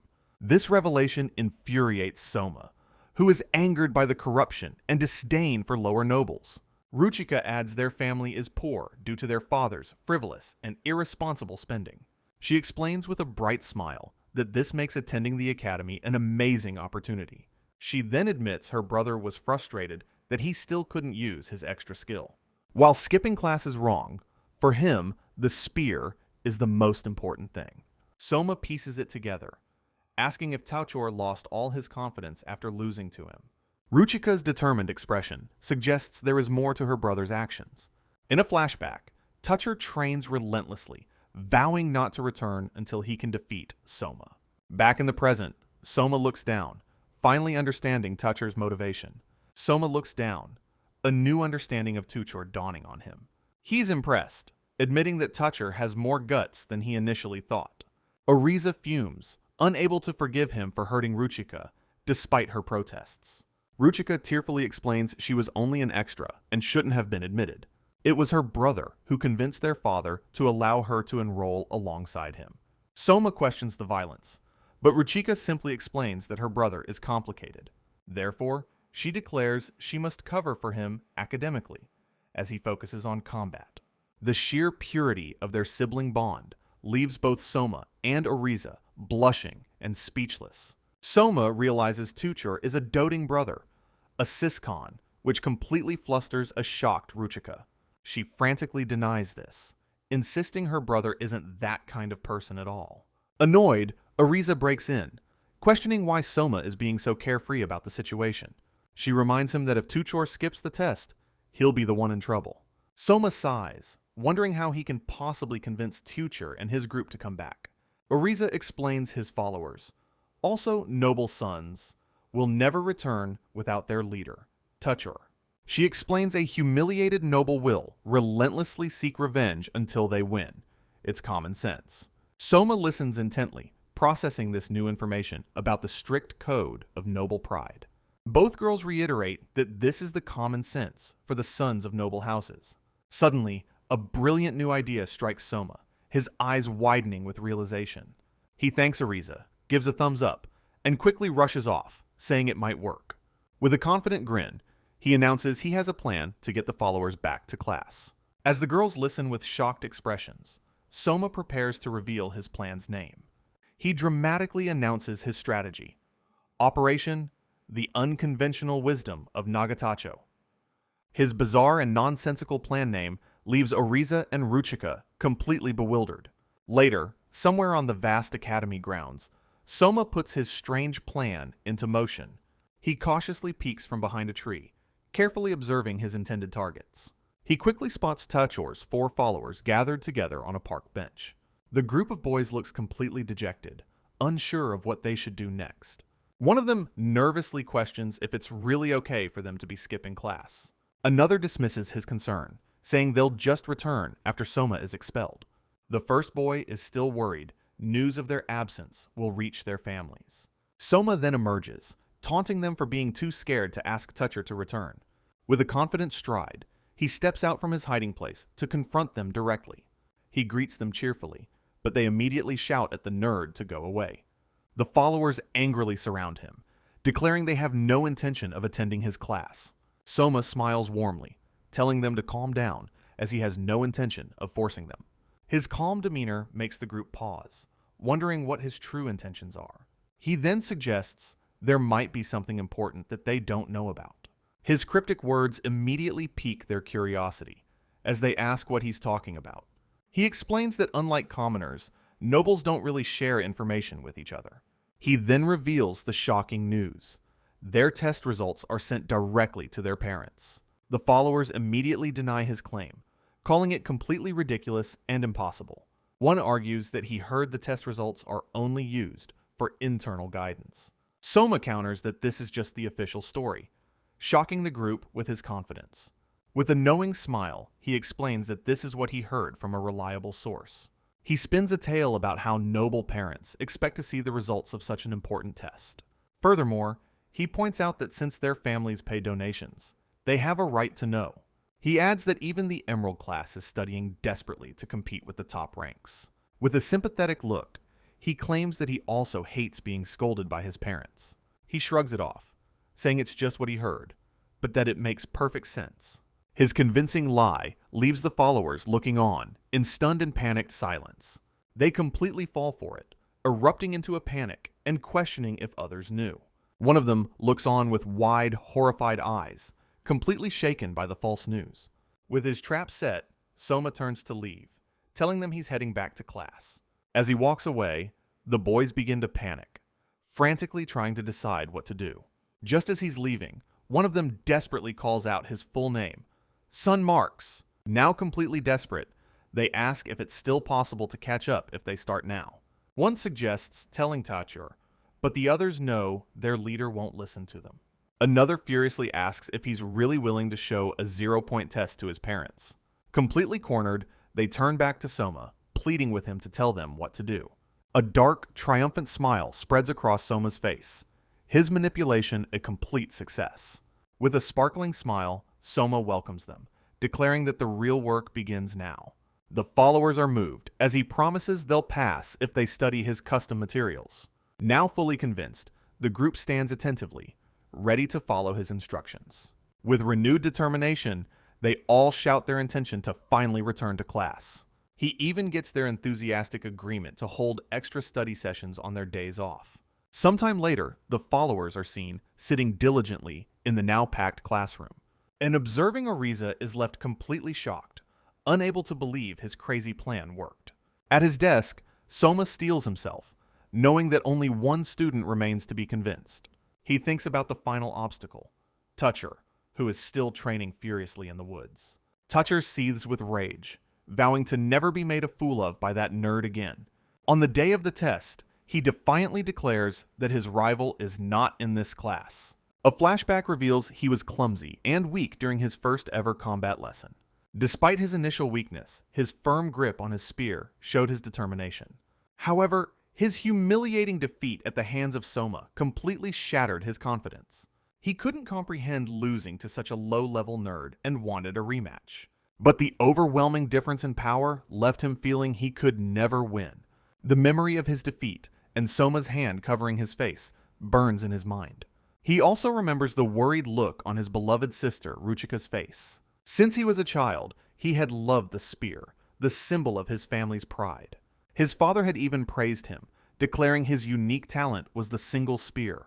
This incredible talent was the same as his family's founder, earning him his father's praise. He then trained relentlessly with his spear, always watched closely by his younger sister. His father placed the family's entire hope on his shoulders, telling him to become a great knight. The immense pressure only fueled his intense and overwhelmingly solitary training sessions. However, he often overheard the jealous whispers of his other, more resentful family members. This frequently left him feeling isolated and alone, seeking refuge from the constant scorn. Just then, his sister Ruchika would always find him, running to his side with deep concern. She would congratulate him with a bright smile, overjoyed by his acceptance into the academy. With pure admiration, she praised his constant spear training and his unwavering hard work. Her unwavering belief in him was the only thing that truly mattered, strengthening his resolve. She was the only one who saw his true self, his one and only pillar of unwavering support. This ultimately led him to confront his father with a bold and completely unexpected ultimatum. He firmly declared that if Ruchika couldn't attend the academy, then neither would he. He stood protectively before her, vowing to be the one to shield her from their family. Back in the present, Soma wonders aloud to Ruchika why she supports such a guy. The scene shifts back to the woods, where Soma cheerfully asks when Tucher will join them. Tucher furiously shouts back, questioning if Soma is just there to make fun of him. He stands panting for a moment, his body trembling with exhaustion and intense frustration. After catching his breath, he wipes the sweat from his chin, his resolve hardening once more. He admits that since Ruchika is studying so hard, he simply cannot afford to quit. His quiet resolve is evident as he stands alone in the woods, gripping his spear. Later, he sits alone in the lavish school cafeteria, looking completely out of place. He sips his drink thoughtfully, his mind clearly preoccupied with his inner turmoil. Suddenly, a cheerful voice calls out to him, breaking his solitary concentration.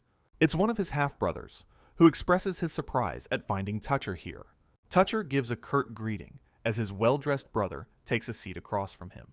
The brother cheerfully asks after their father, noting the high expectations placed on Tucher. Annoyed by the small talk, Tucher gruffly asks his brother what business he has with him. His brother admits it must seem strange for him to be speaking so casually at school. He then leans in, explaining that he wants to offer some friendly advice as a relative. Tucher looks up with a suspicious glare, questioning his brother's sudden offer of advice. With a sly and confident smile, his brother confirms that is exactly what he means. He then suggests that Tucher should simply skip the upcoming unified test altogether. The bizarre and unexpected suggestion leaves Tucher completely stunned and speechless. His brother reveals he's been asked to ensure the Black Steel class places last. A shocked and angry Tucher demands to know why his own brother would do such a thing. He explains that the commoner, son Marks, is causing problems for many important people. His presence is a threat, and powerful people would be uneasy if he succeeds. Tucher sweats nervously, asking if this is a difficult situation for his brother. His brother simplifies it with a smile, saying all Tucher has to do is miss the test. To ensure his cooperation, his brother offers him a single gold coin as payment. The offer then increases, with 3 more gold coins for every additional absentee. Tucher clenches his fist, the weight of the tempting yet corrupt offer pressing down. His brother mockingly points out that this is a commoner's entire yearly salary. Overwhelmed, a sweating Tucher insists that he could never accept such a bribe. His brother rephrases it, warning him not to think of it as a loan he has to repay. With his offer made, the brother stands to leave, his business seemingly concluded. He adds a final chilling warning. Attending the test would be a foolish mistake. Such an act, he claims, would be nothing short of complete self-destruction for him. He leans in with a sinister smile, declaring that Tucher is now on their side. Back in the dorm room, Rit looks up from his studies to ask Soma a question. He nervously brings up the fight Soma started with the entire Emerald class. Soma panics, thinking Rit is still mad at him, but Rit clarifies it's something else. Rit expresses his concern that the Emerald class will try to sabotage them out of spite. Soma, however, confidently brushes off the concern, saying there's nothing to crush. He finds Rit's serious concerns amusing, laughing at his friend's thoughtful expression. His laughter fades, however, as Rit continues to stare at him with a deadpan expression. Annoyed, Rit asks if Soma even has a plan to counter any potential sabotage. Rit then explains that direct attacks are risky, as any evidence left behind is a problem. He concludes that while unlikely, sabotage is always a risky move for the instigator. Sven considers how to increase their chances of victory while avoiding last-minute sabotage. Rit, however, proposes a more direct approach, sabotaging the test itself to ensure their win. Soma seems intrigued by the idea, thoughtfully considering the possibility of test interference. Rit then quickly reminds him of their major handicap, Tuchor's absence means an automatic 0. The sudden realization hits Soma, who had apparently forgotten this crucial game-changing detail. However, he confidently reassures a worried Rit that he has that particular issue covered. She then questions the bundle of mysterious black ribbons he has been carrying around. With a wide, mischievous grin, he proudly presents a ribbon, filling Rit with dread. Soon after, Sven, Rit, and Oriza are all forced to wear the strange headbands, looking miserable. The entire Black Steel class now sits in the lecture hall, all sporting the bizarre headwear. Soma proudly explains they are hachimaki, traditional items that boost study efficiency. He claims they're from a place called Nihon, used in special schools called Juku. His completely foreign and bizarre explanation leaves the students utterly bewildered. Undeterred, Soma slams his hands on a stack of notes, ready for the final push. He declares an intense, week-long study marathon, even on their precious days off. The grueling sessions begin, with students crying from exhaustion as they tackle mythology. The relentless pace continues with law, leaving the entire class mentally and physically drained. Finally, Soma announces his lessons are over and collapses as his students erupt into cheers.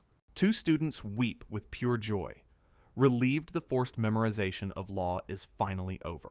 Oriza comforts a sobbing Rit, reminding her that the real challenge begins tomorrow. Completely drained from the intense study session, Soma collapses onto his desk, utterly exhausted. However, his sharp gaze reveals that despite his fatigue, one final problem remains. On the morning of the test, his followers worry, realizing that Tuchor still hasn't shown up. A nervous Soma peeks into the classroom, the weight of the upcoming test pressing down. As the sun rises over the academy, the fated day of the showdown finally arrives. The Black Steel students buzz with nervous energy, cramming in some last-minute studying. Soma frantically helps his classmates, pointing out key details in their notes before the test. Tuchor's followers panic, realizing the test is about to begin and their leader is still missing.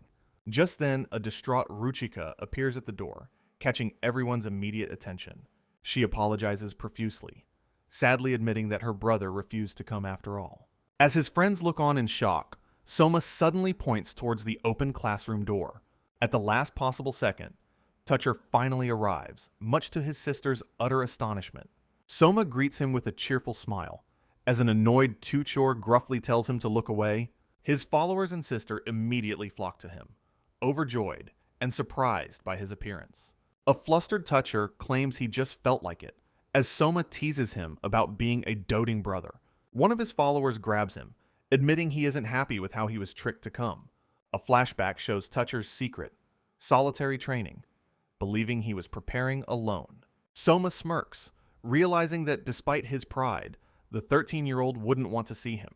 Tuchor sits down, thinking that if he were to show up, it wouldn't be at this timing. He looks down with a conflicted expression, still clearly struggling with his wounded pride.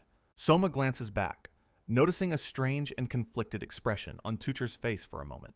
While Tuchor quickly dismisses it, the scene shifts to the teacher's lounge, where a plot unfolds. The teachers are gathered together, waiting for the test to begin under strict supervision. An official announces that to prevent cheating, they are all confined until the exam ends. An older instructor smiles, clearly pleased with how events are proceeding according to plan. He turns to Gooby, the Emerald class teacher, and congratulates her on her successful scheme. She smugly replies that she was simply doing her best for her students' sake. The instructor praises her for goading Soma into the wager, thus silencing any potential rumors. He calls her impressive, and she responds with a self-satisfied, triumphant laugh. With a sinister grin, Gooby reveals she has made other moves to ensure her victory. An official then excuses herself from the room, leaving the scheming teachers alone to talk. The senior instructor watches her go, commenting on the foolish Baron's daughter to Ginobrand. He calls her a fool, unaware that others are already manipulating the outcome. Ginobrand looks out the window with a deeply worried and troubled expression. The other teachers wonder what exactly Gooby has done to be so confident. Ginobrand knows that normally the Emerald class would win, but he suspects foul play. As Gooby cackles, Soma and his friends realize she's definitely plotting some kind of interference. The unified test finally begins, with two stern proctors overseeing the packed examination hall. The students listen intently as a proctor explains the test will be administered orally. He sternly announces they are unaffiliated with the school and will answer no questions. Sven notes that these strict conditions apply equally to every single class. He continues, explaining each subject's 1-hour time limit is marked by the school bell. The proctor adds that failing to put down pens after the bell will be considered cheating. A special time-carving copper plate is then presented to help students track the time. Soma is completely mesmerized by the strange and beautiful magic item on display. He whispers excitedly about the magic item, but a nervous Rit quickly shushes him.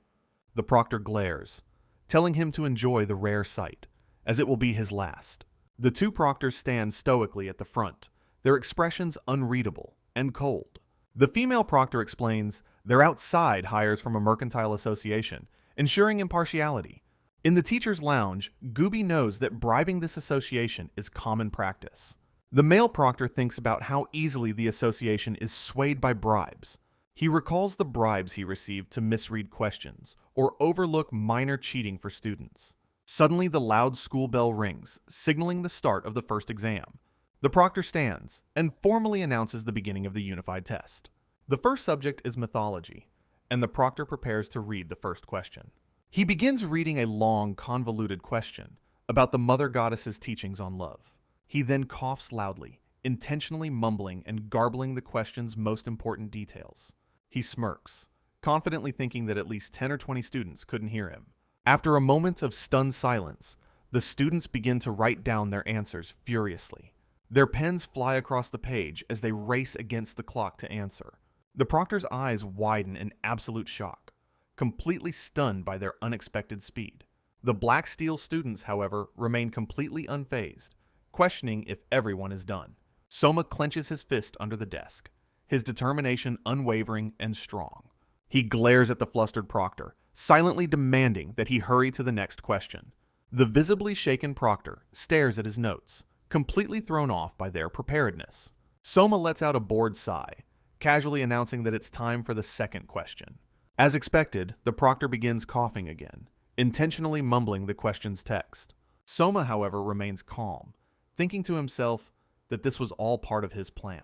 His classmates realize the question patterns are fixed, allowing them to guess the prompts.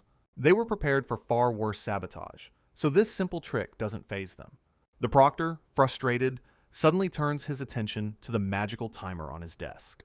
He glances at the suspicious-looking magic item, a new, devious idea forming in his mind. The device features a glowing bar that slowly fades from top to bottom as time passes. Functioning like an hourglass, the time is up when the light completely disappears. Soma realizes it can be used to trick students into thinking they have more time.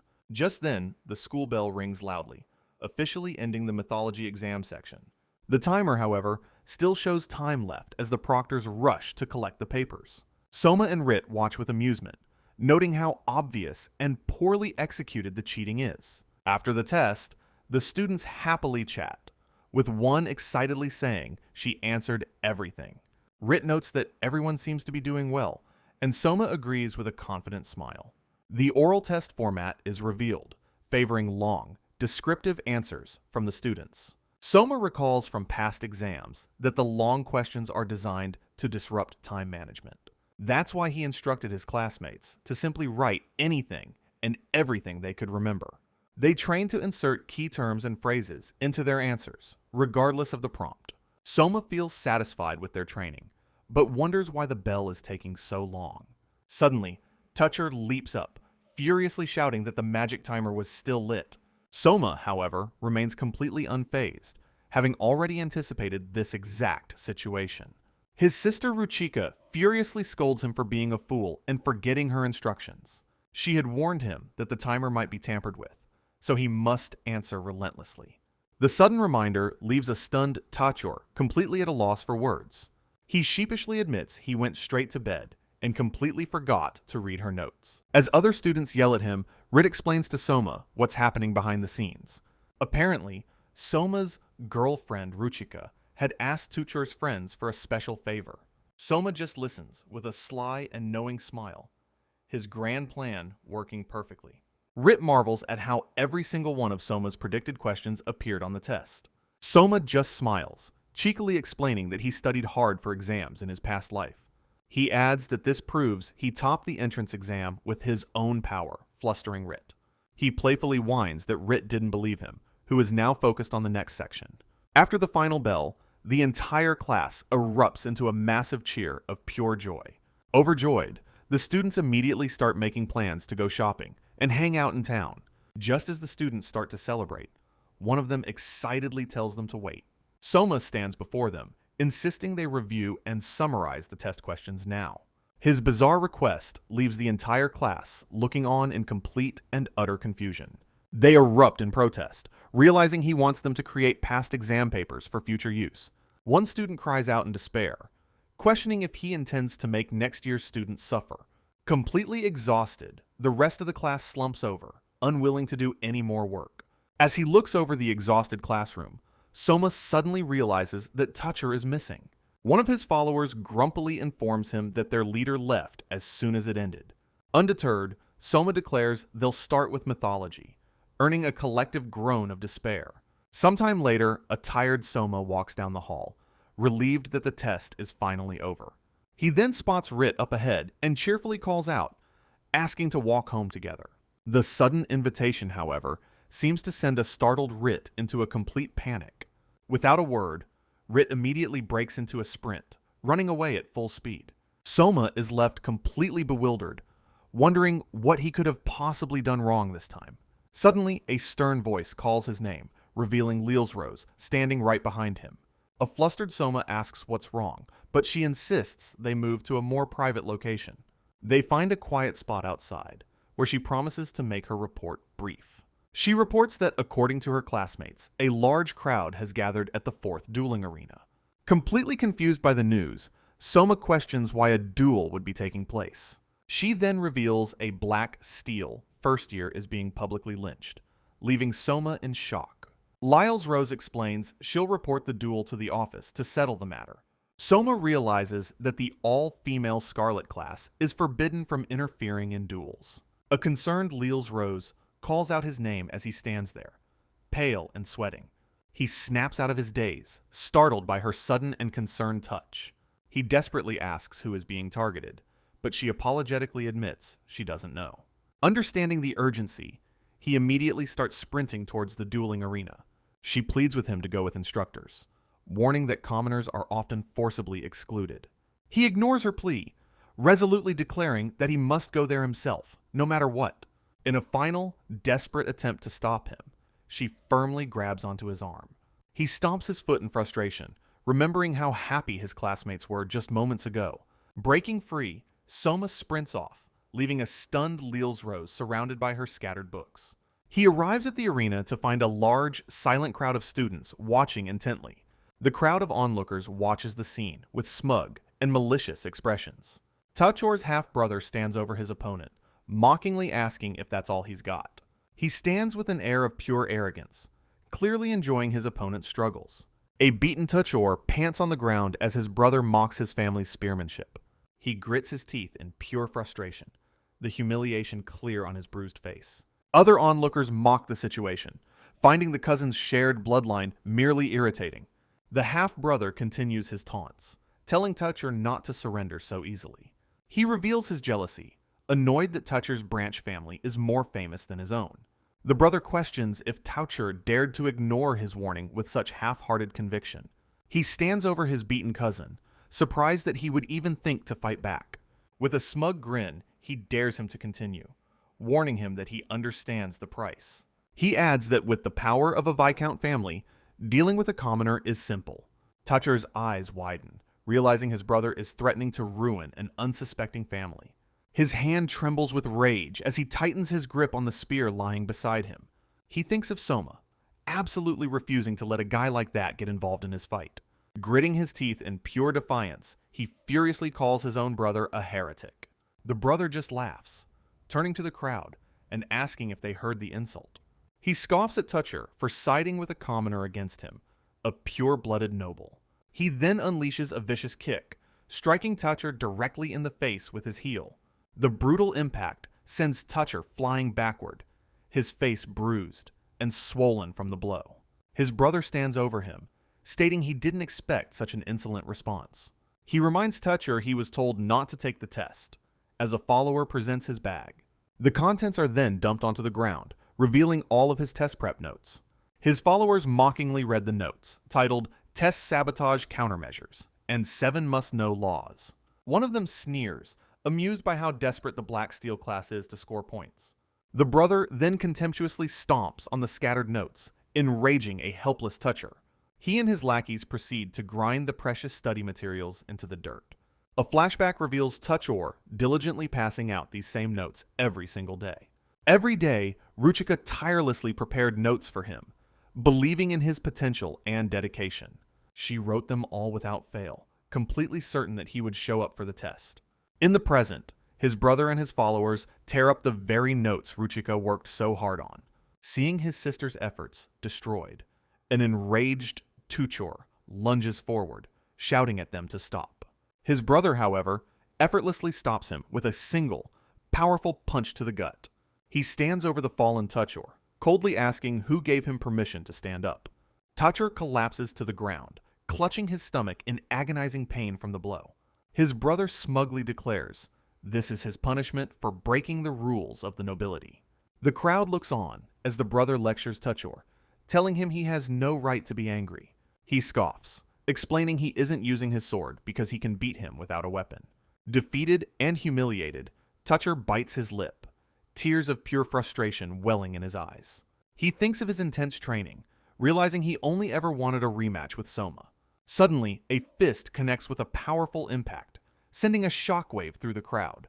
With a furious cry, Toucher pushes himself up, refusing to accept his defeat. He pounds the ground, overwhelmed with regret for his own foolishness and weakness. Just as the brother moves to kick him again, a hand suddenly grabs his leg, stopping him. Before he can react, a powerful kick sends him stumbling back, stunned by the attack. It's Soma, who now shields a beaten Toucher, glaring up at the surprised bully. With a look of pure fury, he quietly asks if this is what it means to be a knight. He then leaps to his feet, furiously questioning if ganging up on someone is knightly conduct. Soma declares that if they're so proud, they should have no problem with this story going public. His bold threat completely stuns the brother, who stares back in utter, shocked disbelief. The onlooking nobles begin to murmur amongst themselves, unsettled by this unexpected turn of events. Soma then turns to the fallen Toucher, calmly stating that he understands the whole situation now. He then passionately encourages him to fight seriously, telling him not to worry about a thing. With a weak, pained smile, Toucher calls him an idiot, asking who would ever worry about him. Soma places a supportive hand on his head, passionately urging him to show his true power. He then reveals Toucher's spearmanship has finally surpassed level 100, urging him to use his skill. With a newfound determination, Toucher struggles to his feet and retrieves his fallen spear. His brother just scoffs, clearly amused by his cousin's pointless and futile show of defiance. Soma puts a reassuring arm around him, boldly declaring there's nothing to fear with his spear. Now standing tall beside his friend, Toucher points his spear and asks to continue their duel. The brother smirks confidently and finally draws the sword that has been hanging at his side. He then charges forward, arrogantly declaring he's tired of this game and will end it now. As his brother swings down his sword, Toucher takes a firm stance, telling Soma to watch. He then lunges forward with incredible speed, unleashing his powerful extra skill. Pierce Thrust. A massive shockwave erupts from the spear, rushing directly towards his completely shocked opponent. The sheer force of the blow sends the brother flying backward, knocking his sword from his hand. He crashes hard onto the stone ground, completely and utterly defeated by the single powerful blow. Toucher pants heavily, realizing with a triumphant smile that he finally executed the Pierce Thrust. He thinks to himself that with this victory, he has finally become a real man. The immense effort of the attack, however, causes him to immediately collapse in exhaustion. Soma proudly announces Toucher's victory over his half-brother before the stunned crowd.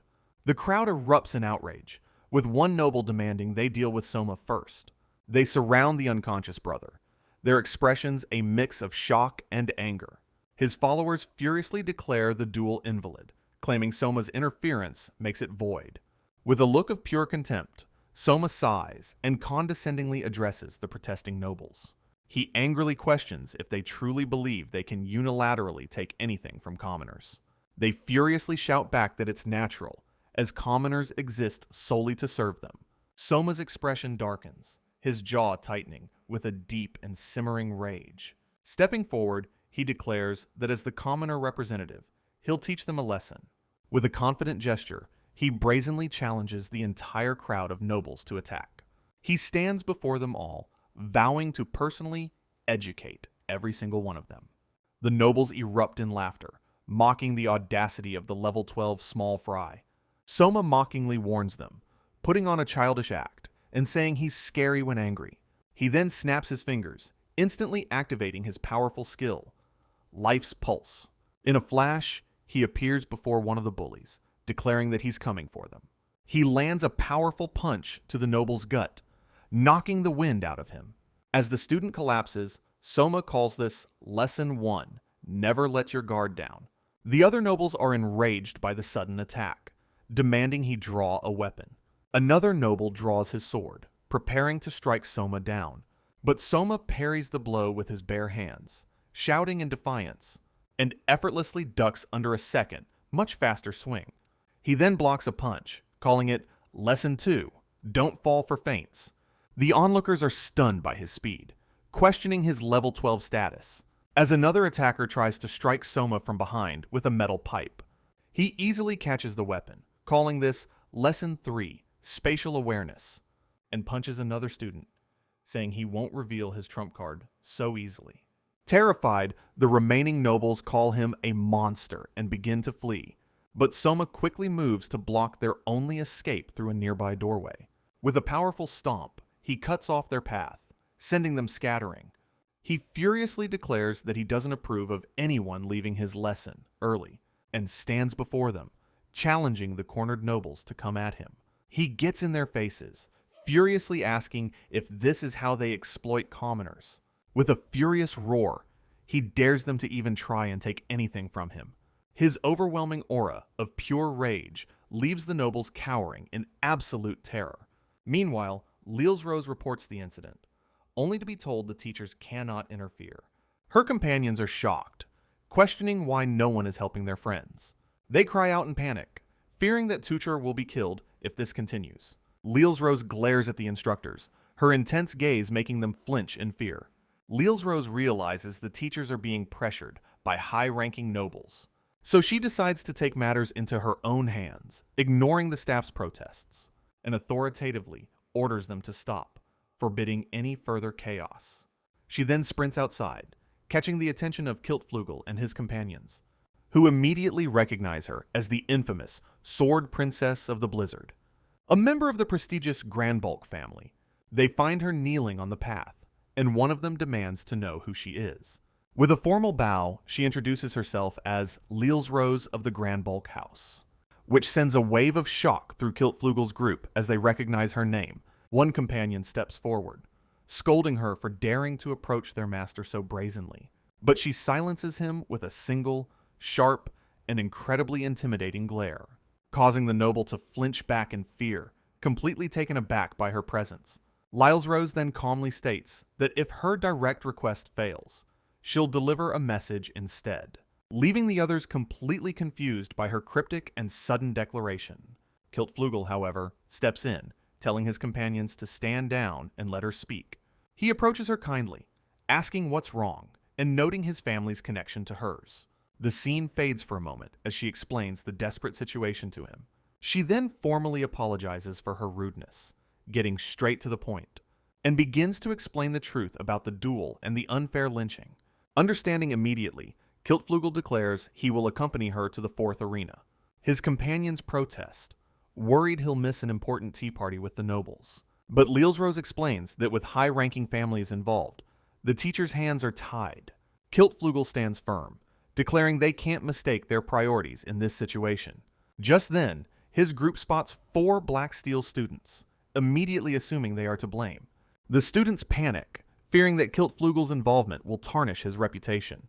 Lyles Rose worries, recalling the unspoken rule that classes must solve their own problems. However, Kiltflugel passionately declares they are all fellow students and future knights. Lyles Rose watches him, realizing he may truly be the pinnacle of their generation. With their resolve solidified, the entire group rushes towards the dueling arena. They arrive to a scene of utter devastation, with beaten nobles scattered everywhere. Kiltflugel looks on in shock, questioning what could have possibly happened, and sees Soma standing alone amidst the carnage, his back turned to them.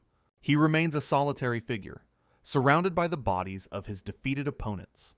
He then casually drags one of the unconscious nobles across the stone floor. A completely stunned Kiltflugel calls out Soma's name in utter disbelief. Soma pauses, startled by the sudden commotion and their unexpected arrival. He turns around slowly, his intense and blood-spattered gaze meeting theirs. The shocking sight leaves both Kiltflugel and his companion pale and speechless.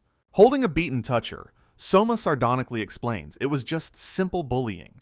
Enraged, Kiltflugel's companion shouts that this isn't a common sight, demanding he stop joking. The noble points out the beaten students are from other classes, yelling for toucher as his followers arrive, apologizing for being scared and thanking Soma for his help. They then quickly carry their injured friend away to receive medical treatment. After they're gone, Soma and Kiltflugel stand together in a tense, somber silence. Soma finally breaks the silence, turning his back and apologizing to Kilkun. The casual nickname leaves a flustered Kiltflugel completely shocked and speechless. He quickly regains his composure, ordering everyone to stand for an official inquiry. With a look of firm resolve, he prepares to question all the remaining students. As the inquiry begins, Soma quietly turns and walks away from the scene. The chapter concludes as someone looks at the dorms, thinking Soma's name. Later, Rit and Ariza scold him for beating up nobles and intimidating Lyles Rose. Soma immediately panics, realizing the serious trouble he might have just caused. Sven, however, gives him a proud thumbs up, praising his master's decisive actions. An enraged Ariza and Rit grab him, furiously questioning his unbelievable praise. Ariza sighs, realizing the rumor of his level 12 skill must be completely false. She calls his one-sided beating a bad move, but Soma insists it wasn't so simple. Her fury intensifies at his excuse, forcing Soma into a tearful, panicked apology. She scoffs, explaining that he won't be charged with assault, much to his surprise. Instead, the nobles will just accuse him of a cowardly attack, leading to his expulsion. Soma lets out a relieved sigh, cheekily thinking that he'll probably be fine. She warns that they'll arrange an accident to kill him, sending Soma into a panic. Ariza then complains, wishing he had consulted her before storming the arena. Soma sits down dejectedly, explaining that he simply didn't have enough time. His expression darkens with a somber resolve as he reflects on his actions. Just then, Toucher's followers arrive, tearfully thanking Soma for everything he did. One of them is overcome with emotion, grateful for his courageous intervention. Soma admits the future looks bleak, but firmly states that he has no regrets. His friends, however, break the serious mood with a comical, panicked argument. The scene then shifts to a lavish room, where Lyles Rose speaks with someone. It's revealed to be their teacher, Brand, sitting alone at a large table.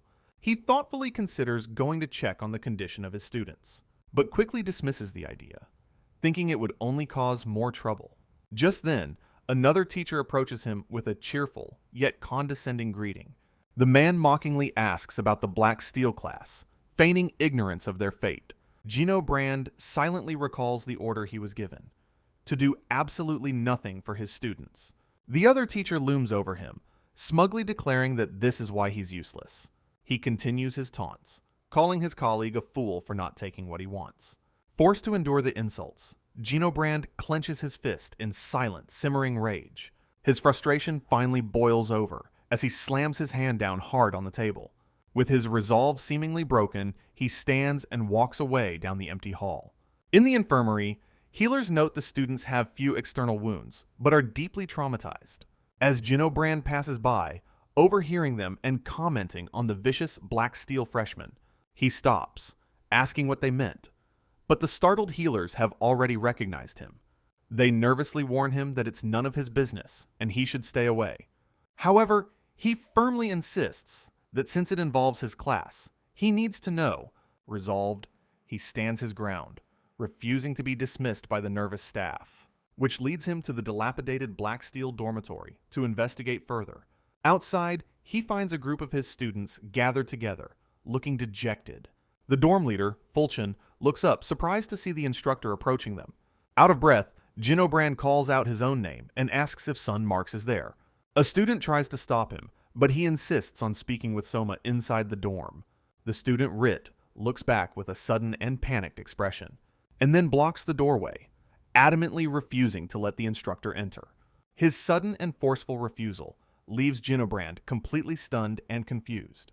Just then, Ariza appears, coldly ordering their teacher to turn around and leave. A flustered Ginobrand asks if there's anything at all that he can do to help. Ariza scoffs, telling him the best he can do is to just leave them alone. Her harsh words strike a deep chord as he realizes what he should have done.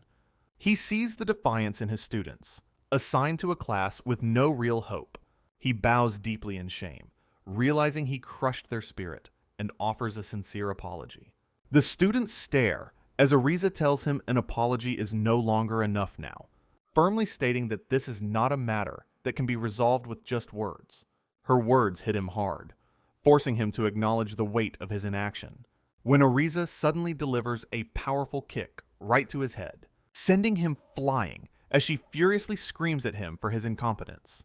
He lies on the ground, questioning her actions and pointing out that Soma carried the burden alone. Her followers rush in to restrain her, desperately pleading for her to calm down. But she grits her teeth in shame, overwhelmed with her own feelings of helplessness, and furiously shouts that Soma had to shoulder every single burden for their class.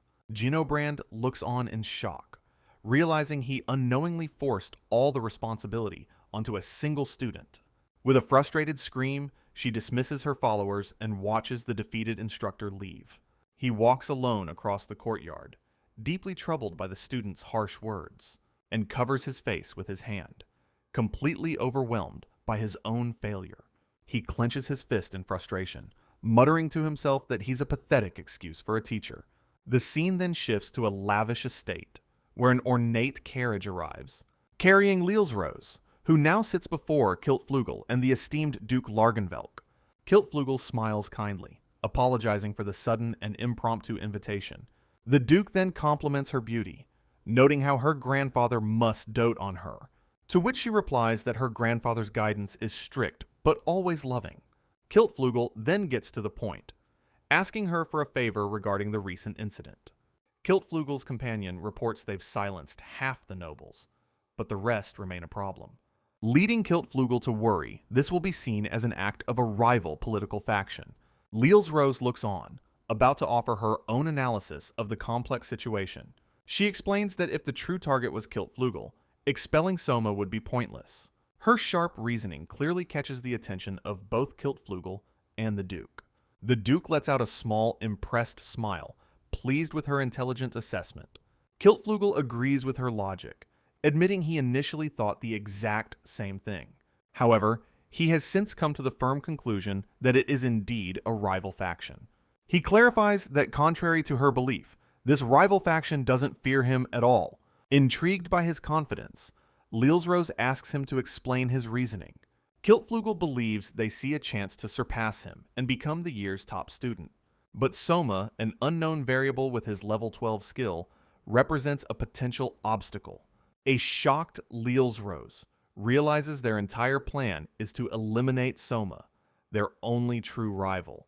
The Duke marvels at the idea of a worthy opponent, as Kiltflugel confirms his theory.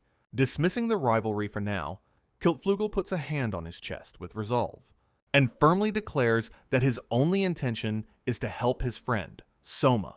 To do that, he explains that he requires her full cooperation in his plan.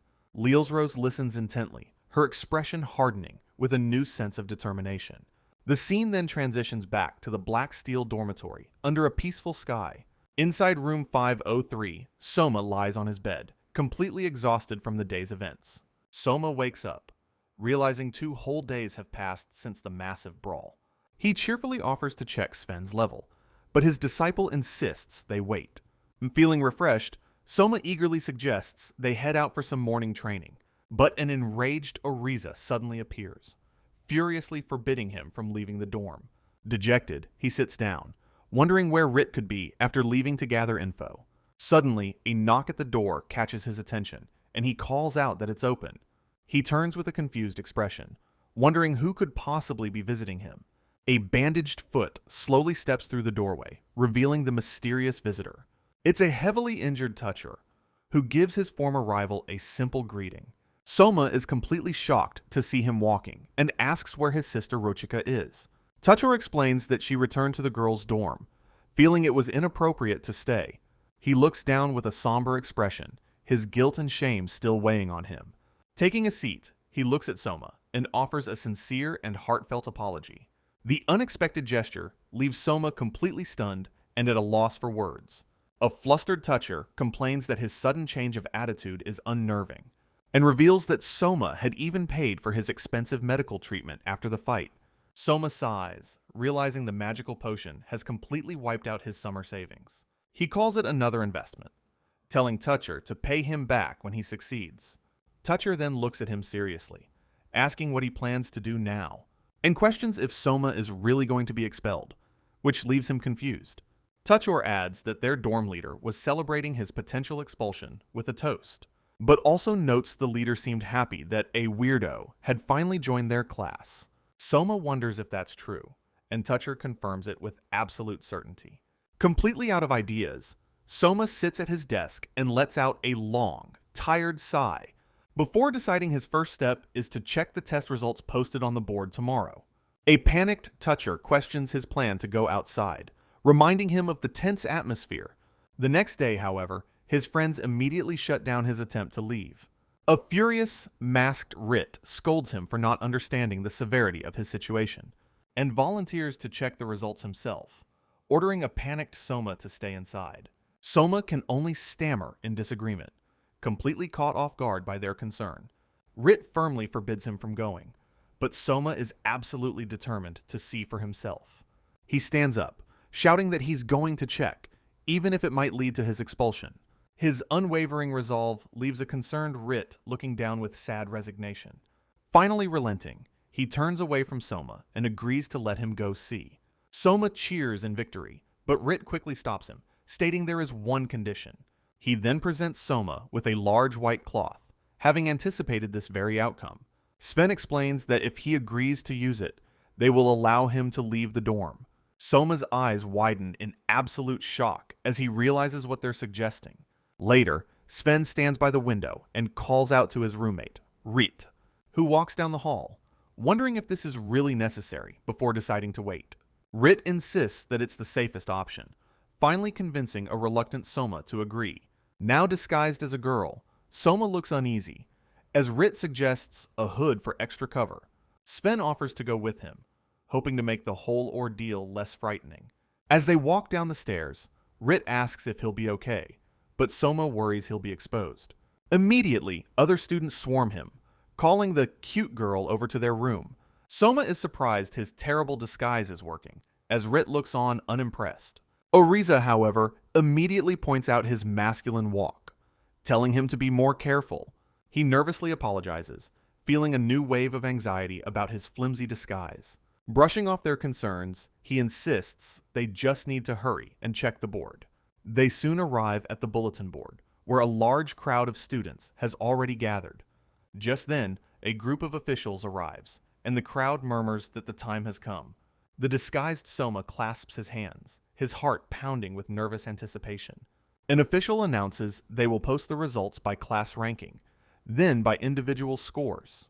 He adds this will be done for all first years, causing the disguised Soma to sweat nervously. He admits to himself that this is the most nervous he has ever been in his life. Suddenly, Instructor Torgen pushes through the crowd, loudly asking for sun marks. Soma and his friends look on in shock, completely stunned by the unexpected summons. Still in disguise, Soma timidly raises his hand, confirming his identity to the instructor. Torgen stares at the disguised student, a strange, starstruck expression on his face. He asks if there's a deeper meaning to the disguise, as Soma nervously tries to explain. Ignoring his disguise, Torgen tells Soma to come with him, much to his shock. Soma protests, but Torgen dismisses his concerns, telling him to check the results later. He then grabs a panicked Soma, forcefully dragging him away from the crowd. His friends call out in concern as the instructor pulls Soma away. A confused Soma asks where they are going so early in the morning. The instructor reveals that he has been summoned by the academy's headmaster. He then leads a still-disguised Soma up a grand staircase to the office. Torgen knocks on a large door, announcing his arrival to the headmaster. As the door opens, a nervous Soma gets his first look inside. He finds himself in a lavish office with two people already waiting, and is completely shocked to see one of them has a massive afro. The man, the headmaster, thanks Torgen and invites Soma to take a seat. He then addresses him by his full name, Son Marks, confirming he is the headmaster. As he sits, he wonders about the other person sitting silently across from him. The headmaster then asks if Soma understands the reason for this meeting, and slams his cane down, declaring that he is already aware of the situation. Soma explains it was a lynching, and he was defending himself against a large group. The headmaster leans in, clearly unimpressed by his simple explanation, and with a furious expression, he demands that Soma answer his question directly. His intense and overwhelming presence leaves a terrified Soma sweating nervously. Soma admits he's not entirely sure, which the headmaster seems to accept. He then asks what unfair methods Soma used to attack the senior students. But Soma calmly denies this, explaining he took on 10 opponents by himself. The headmaster leans forward, his eyes widening in shock at this revelation. With a puffed-out chest, Soma calls his actions his own form of education, which causes the headmaster to suddenly erupt into a fit of laughter. His laughter subsides, however, as he glares at Soma with a newfound intensity, stating that education is for nobles, and a commoner's actions are just violence. Soma retorts that even dogs need to be trained, or else they will bite. The headmaster questions if he's comparing nobles to dogs, but Soma denies it. His veiled insult sends the old headmaster into a silent, simmering rage. He declares Soma unrepentant and a threat to the academy's peace and order. Just then, Instructor Ginobrand bursts into the room, shouting an apology. The sudden intrusion startles everyone, as the headmaster glares in annoyance. Ginobrand immediately takes the blame, stating Soma's mistake is his own responsibility, and asks that he be fired instead of expelling his troubled student. The headmaster holds his cane, calmly telling the two of them not to worry, and then declares with a grin that he will simply fire them both. A panicked Ginobrand protests, but the headmaster shouts that it's too late to reconsider. Soma looks on, realizing the situation has escalated far beyond his control. Just as the headmaster is about to pass judgment, the silent third person finally speaks up, revealing himself to be Kiltflugel, who calmly disagrees with the decision. The headmaster questions if he saw some kind of possibility in Soma's actions. Kiltflugel confirms this, reassuring a confused Soma that he is worthy of the academy, and then dismisses the homeroom teacher's involvement as completely irrelevant. The headmaster argues back, stating that he cannot simply overlook such a judgment, as it seems like the entire situation was a foregone conclusion from the start. Kiltflugel, however, remains completely unfazed, stating that he will not be swayed, and reveals he has recommendations from 4 noble houses, including the Granbulk family. Soma is completely shocked, realizing his friend Lyrie went to great lengths for him. The headmaster points out that these noble families are all protesting his expulsion, and that an additional 15 families have also joined the protest, leaving Soma horrified. His blatant unpopularity even earns him looks of pure pity from the instructors. Kiltflugel, however, simply lets out a bright and cheerful laugh at the chaos. He questions if the students were truly bullied, as the facts suggest otherwise.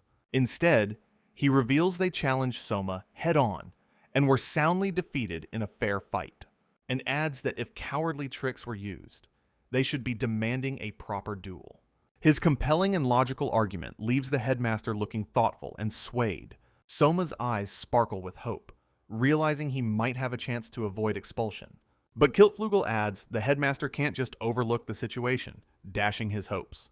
The headmaster sternly agrees to Kiltflugel's proposal, his expression unreadable.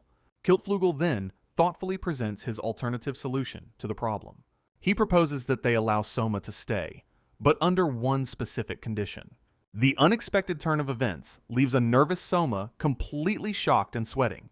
Kiltflugel smiles kindly, reassuring him that the condition is actually quite simple. He states that Soma can stay as long as he remains the top-ranked student. Soma thoughtfully considers the incredibly high stakes and difficult condition. He then immediately erupts into a silent panic, realizing the impossible pressure. He worries about future specialized subjects, certain he will eventually lose to Kiltflugel. A sudden, crucial realization strikes him, completely changing his perspective.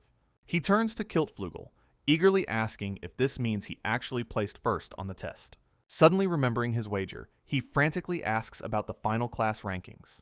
The headmaster looks on with a grim expression as Kiltflugel prepares to answer. Kiltflugel smiles, amused that Soma is more concerned about his class than himself. The headmaster sighs in defeat, realizing Soma had also wagered on the class rankings. Kiltflugel then presents the official ranking sheet, ready to reveal the results. As Soma takes the document, a glowing magical insignia suddenly appears on the paper. Before he can even read it, the entire results sheet bursts into magical flames.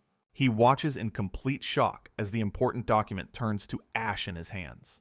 The magical fire continues to burn, completely destroying the official test results. A magical fire suddenly erupts, completely incinerating the official results sheet.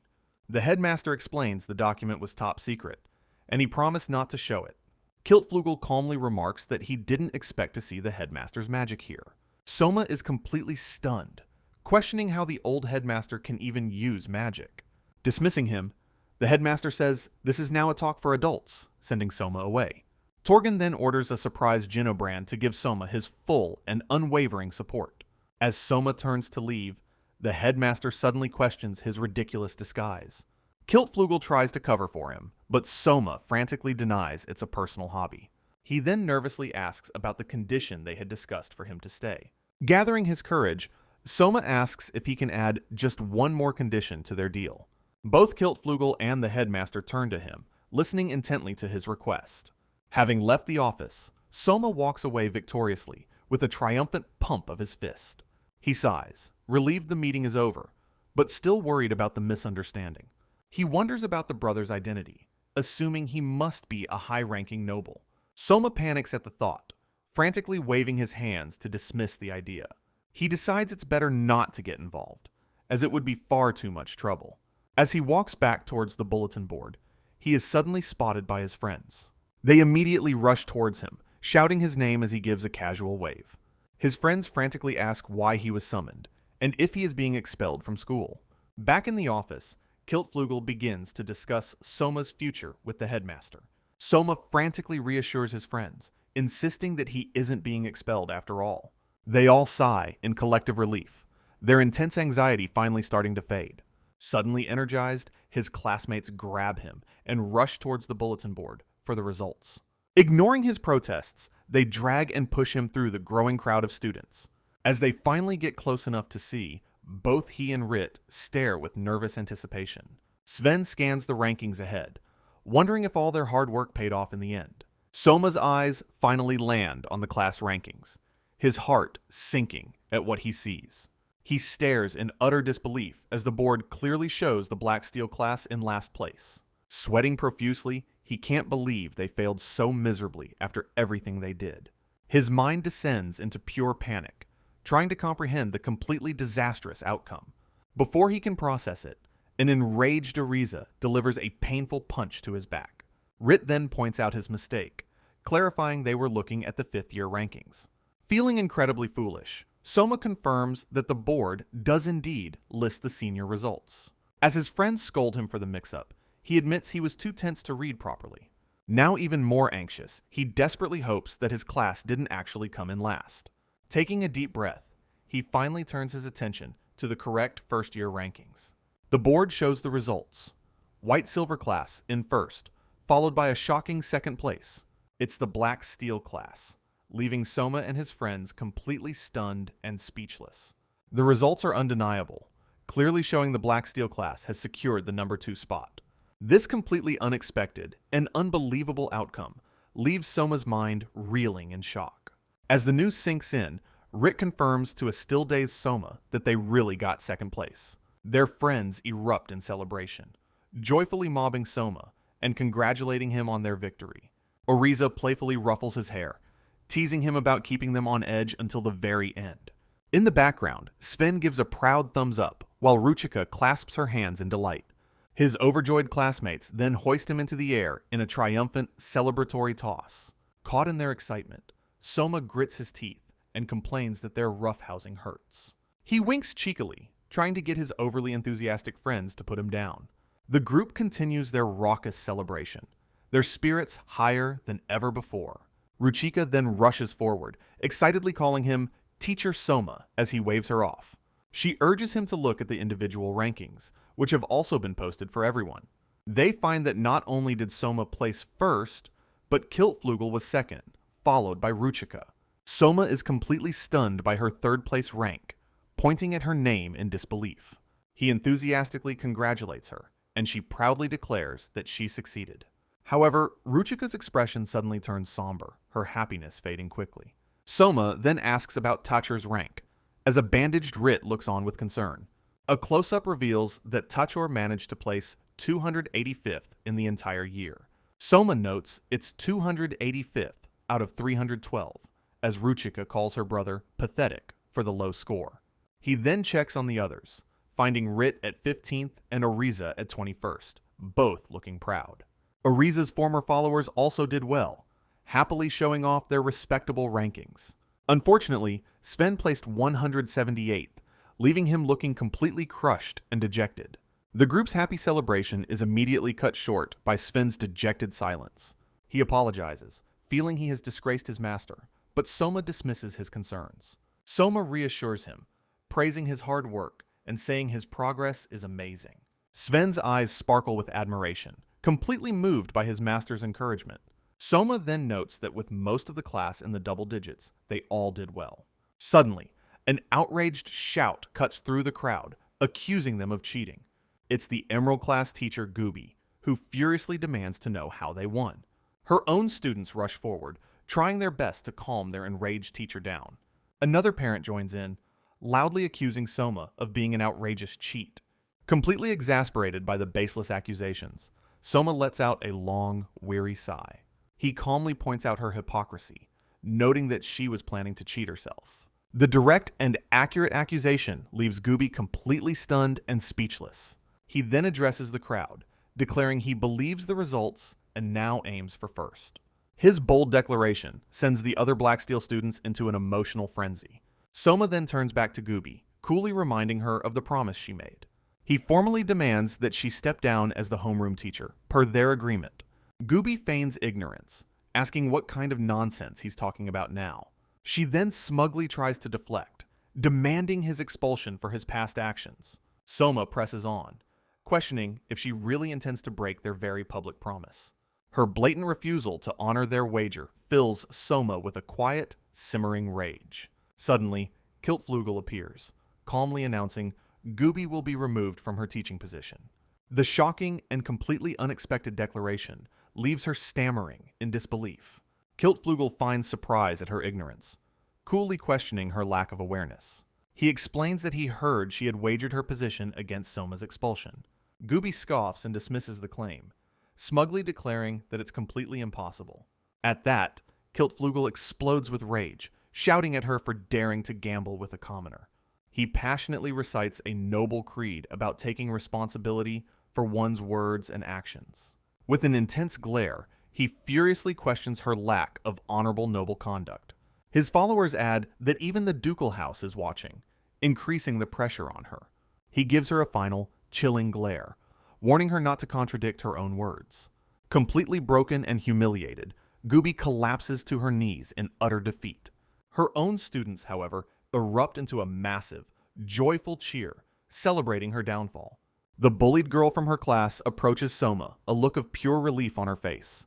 The disgraced teacher is then quietly led away by two other women, her career ruined. The formerly bullied student looks on, blushing with a happy and relieved smile. Soma watches her celebrate with friends, realizing she was the one being tormented by Gooby. Just then, Kiltflugel approaches him from behind, calling out his name to get his attention. He congratulates his rival, admitting that even he couldn't beat him despite his efforts. Soma just smiles, joking that this is his line, as the white-silver class is truly excellent. Kiltflugel gives him a warm, friendly smile, their rivalry now stronger than ever before. Kiltflugel playfully warns Soma that he might not win the next time they compete. Soma casually replies that he already knows Kiltflugel will surpass him eventually. The realization hits Kiltflugel, who worries that Soma will be expelled if he loses his rank. Soma is surprised that his friend knew about the condition, praising his ducal family's reach. He then cheerfully reassures a still worried Kiltflugel that everything will be just fine. Trusting his rival's confidence, Kiltflugel gives a bright and relieved smile. A flashback reveals the second condition Soma had proposed in the headmaster's office. He asked that the condition apply to either academics or martial arts, not just test scores. The headmaster had thought it was an impossible request for a student with a level of 12. Soma smiles smugly, realizing his opponent's simple misunderstanding worked to his advantage. He then has a sudden realization, snapping his fingers as he remembers something important. Soma asks Kiltflugel if he had done something to help him out with the expulsion. With a deep and sudden bow, he sincerely thanks his completely stunned friend for his help. A flustered Kiltflugel begs him to lift his head, overjoyed that his friend helped him too. Blushing deeply, he stammers that helping him was only natural as his friend. He adds that if Soma were to drop out now, he wouldn't be a worthy rival. His friend's passionate and competitive declaration makes Soma laugh heartily. The public announcement of their rivalry sends a shockwave through the other students. Soma then casually mentions that Leel's Rose also helped, so he must thank Lyrie later. The familiar nickname leaves a stunned Kiltflugel, wondering when they became so close. Soma awkwardly explains he and Lyrie formed an alliance to catch a runaway cat. Before Kiltflugel can process this, his companions remind him that it's time to leave. The two rivals then share a final, friendly wave as they part ways for now. Soma feels incredibly satisfied, pleased with the test results and the duel's outcome. With everything settled, he turns to his friends, ready to finally head back to the dorm. However, Rit and Ariza immediately erupt in fury, scolding him for his reckless behavior. The others join in, furiously demanding to know how he got close to the Sword Princess. Completely overwhelmed by their collective rage, Soma can only cower in fear. Suddenly, Sven grabs him in a headlock, insisting it's time for his sword training.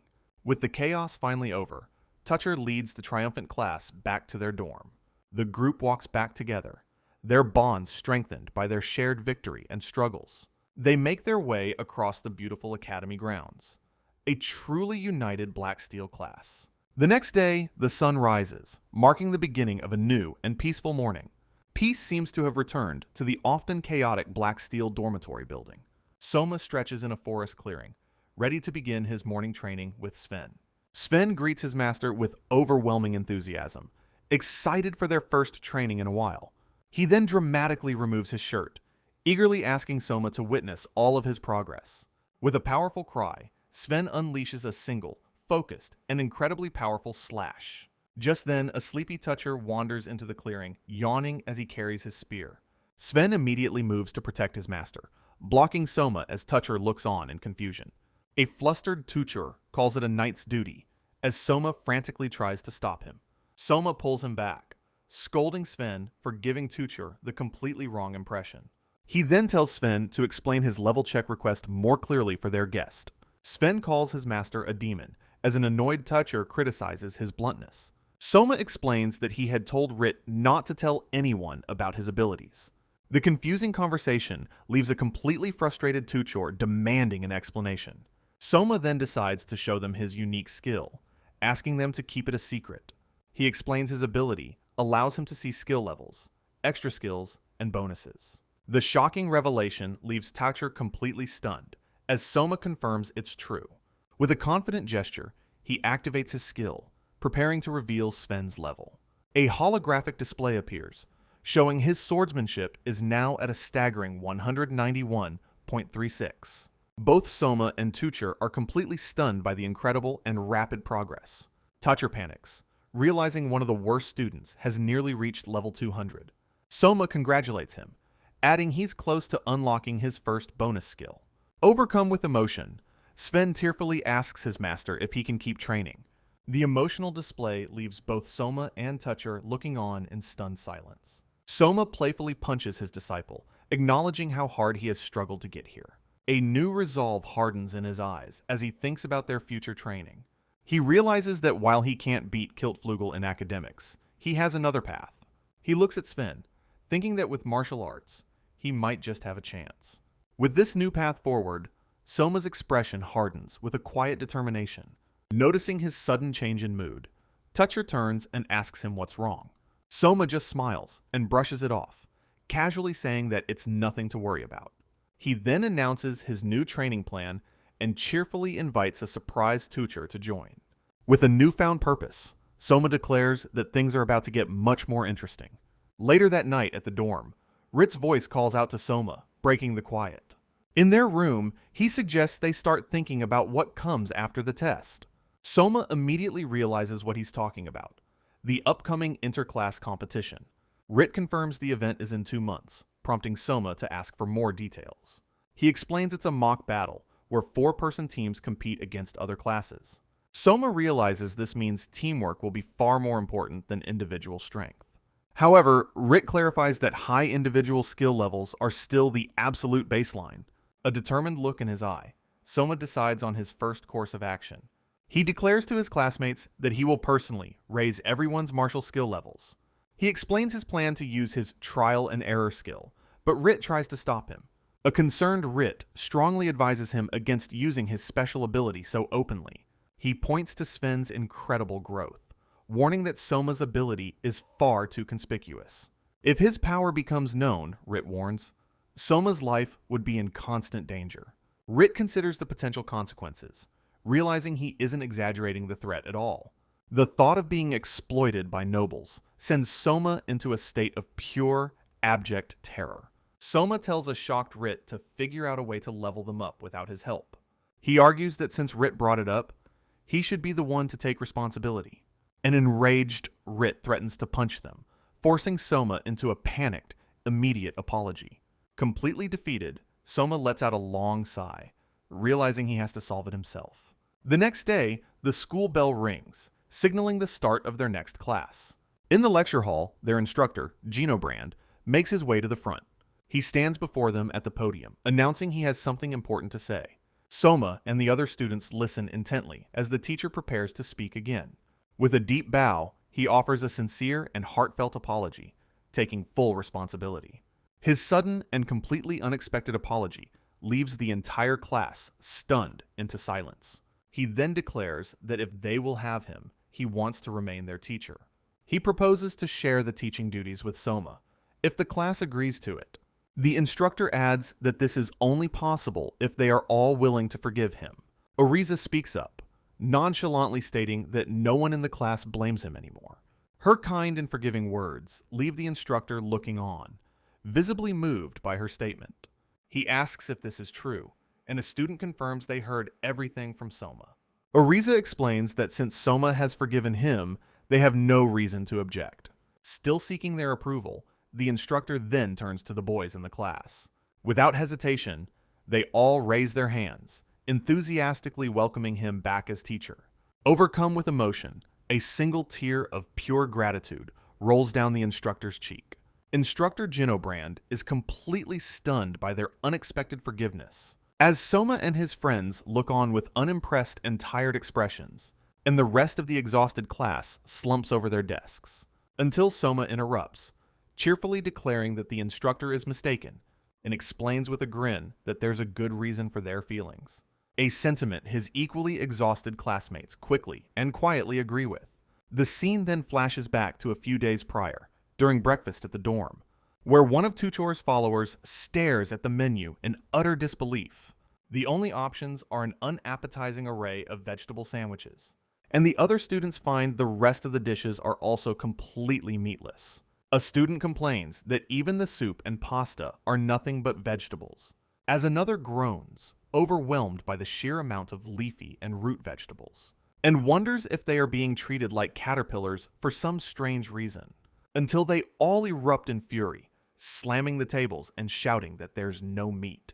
Soma then approaches the kitchen lady, cheerfully pointing out it's only one meal, as another student complains of a hangover, asking the concerned woman for water. She then apologetically explains that for now, they won't be serving any meat, which sends the hungover student into a rage, stomping his foot furiously. But Soma delivers a swift kick, shouting that it's divine punishment, and furiously glares at him, declaring he's almost found the real culprit. Soma accuses him of using their meat money for alcohol, but the kitchen lady corrects him. Her denial, however, leaves a completely shocked Soma leaning in for more details. She explains their cheap meat supplier suddenly stopped all deliveries without giving a reason, and a nervous Soma realizes that finding a new supplier on such short notice is impossible. Enraged, the hungover student grabs Soma, furiously demanding that he fix the problem, prompting Soma to bow deeply in apology to the annoyed but surprisingly calm student. With a sparkly wink, the student tells him to be careful next time, dazzling Soma. A classmate questions why a supplier would harm their own sales by stopping academy trades. So Soma turns to his new friend, asking why the supplier would halt their business. He smirks confidently, explaining that the reason is actually quite obvious, and reveals it's because someone is angry about their second-place test ranking. His sharp deduction leaves the other onlooking students completely shocked and speechless, as a sweating Soma realizes the terrifying implication of this targeted sabotage. His friend just grins mischievously, his theory all but confirmed by their reactions. Their instructor, Jinobrand, deduces this is either harassment or direct noble pressure, and asks Soma if this is why they haven't had meat for days now. The classmate complains this is even worse than being part of a poor noble house, prompting a questioning look from Soma as the student asks what's wrong.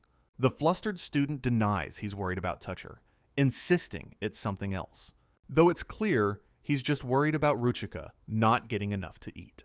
The instructor interrupts, asking if he can move forward with their discussion, and admits that while the meat situation is difficult, there's little he can do.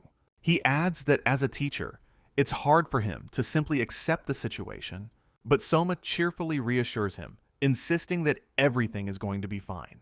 He explains he's here to report, which prompts his friend to call him an idiot, since his true, obvious intentions are leaking out, much to the instructor's stress. The instructor smiles sadly, pleading with them not to get hurt over this, but Soma just thanks him, saying he'll think of a way to solve the problem. After leaving the office, Soma asks his friend what they should do for lunch, suggesting the school restaurant, but his friend objects since the meat is too expensive. Just then, a group of students from the Blue Dragon class stops and stares them down, before brushing past them without a word as Soma recognizes their distinct uniforms. The leader bumps into him, coldly telling him to watch his neck and be careful, which sends Soma's friend into a panic, thinking it's the start of a gang war. He asks Soma how many enemies he has, but Soma insists it's just Toucher's friend, before reminding his friend about all the nobles he beat up in the dueling arena. Sighing, they decide the restaurant is too risky and will just attract more trouble. So they agree to buy something from the school store instead, but at the store, they find only carrots, as the shopkeeper says the bread is sold out. The shopkeeper then explains the carrots are from the South Loyson state. As his friend eats a carrot, he learns the state is to the northwest, and the shopkeeper adds, its capital is just beyond the forest belt, which gives a mischievous Soma a brilliant, if not slightly crazy, new idea. Elsewhere, an ornate carriage makes its way quickly down a forest road, and inside, Kiltflugel finds that a report he's reading confirms his own investigation. A fact Leels Rose, sitting across from him, confirms is absolutely true. The report details how the Merchant Guild was pressured to stop supplying the dorm, which disgusts Kiltflugel, who questions if this is truly how future knights should act. Soma thinks about the nobles' tactics, realizing they prefer to corner their enemies slowly, leading Kiltflugel to conclude that this meat shortage is only the first move. He worries, speculating that this is just the beginning of their harassment. But Leelsrose calmly states that there is nothing more to it, explaining simply that a great number of people consider Soma a threat. Kiltflugel looks at her with concern, noting how deeply she seems to trust him, which she confirms with a simple, unwavering affirmation and a steady gaze. However, she insists this problem must be solved, as it will affect many other students, a sentiment that earns her a warm and understanding smile from the young Duke. He then asks if she'll be all right, to which she calmly replies that she will, while warning him that getting too involved could direct the danger towards him instead. Kiltflugel smiles confidently, reassuring her that he has been trained to protect himself. Kiltflugel asks what their next move will be, and Leelsrose agrees with his unspoken plan.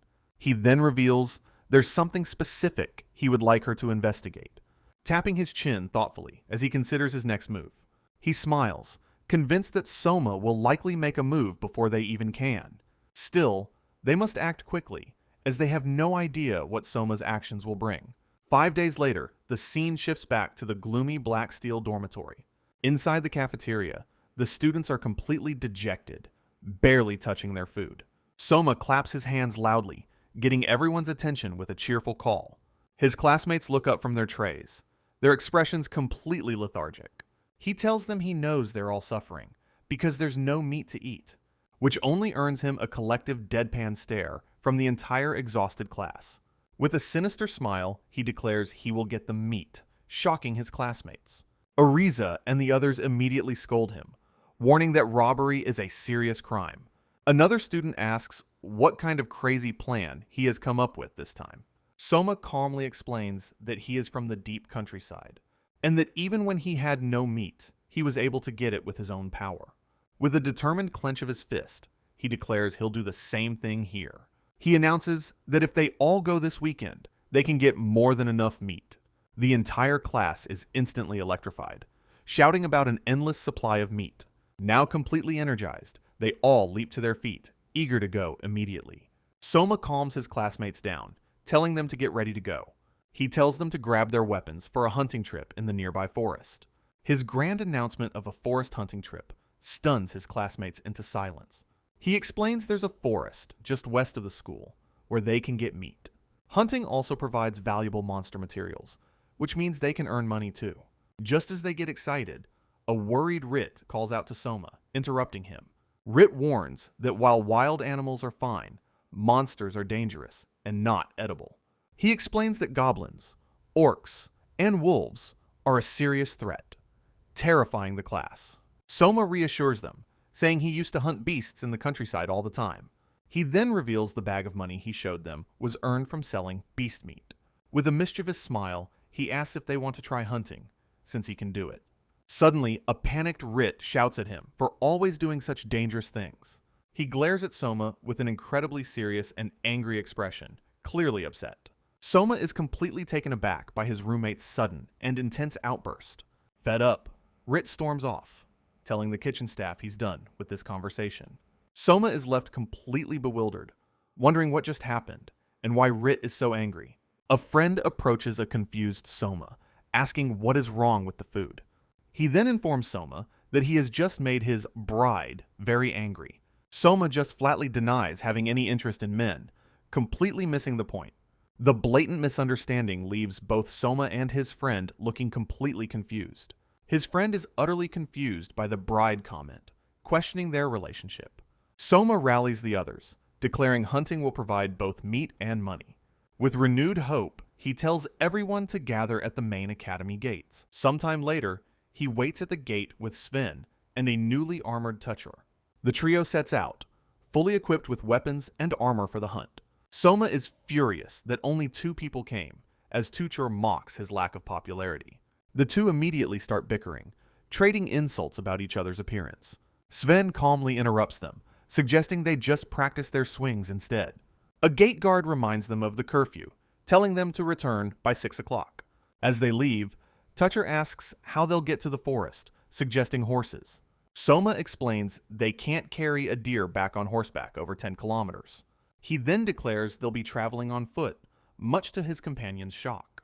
Soma cheerfully adds they could even run the 10 kilometers, which excites Tuchor.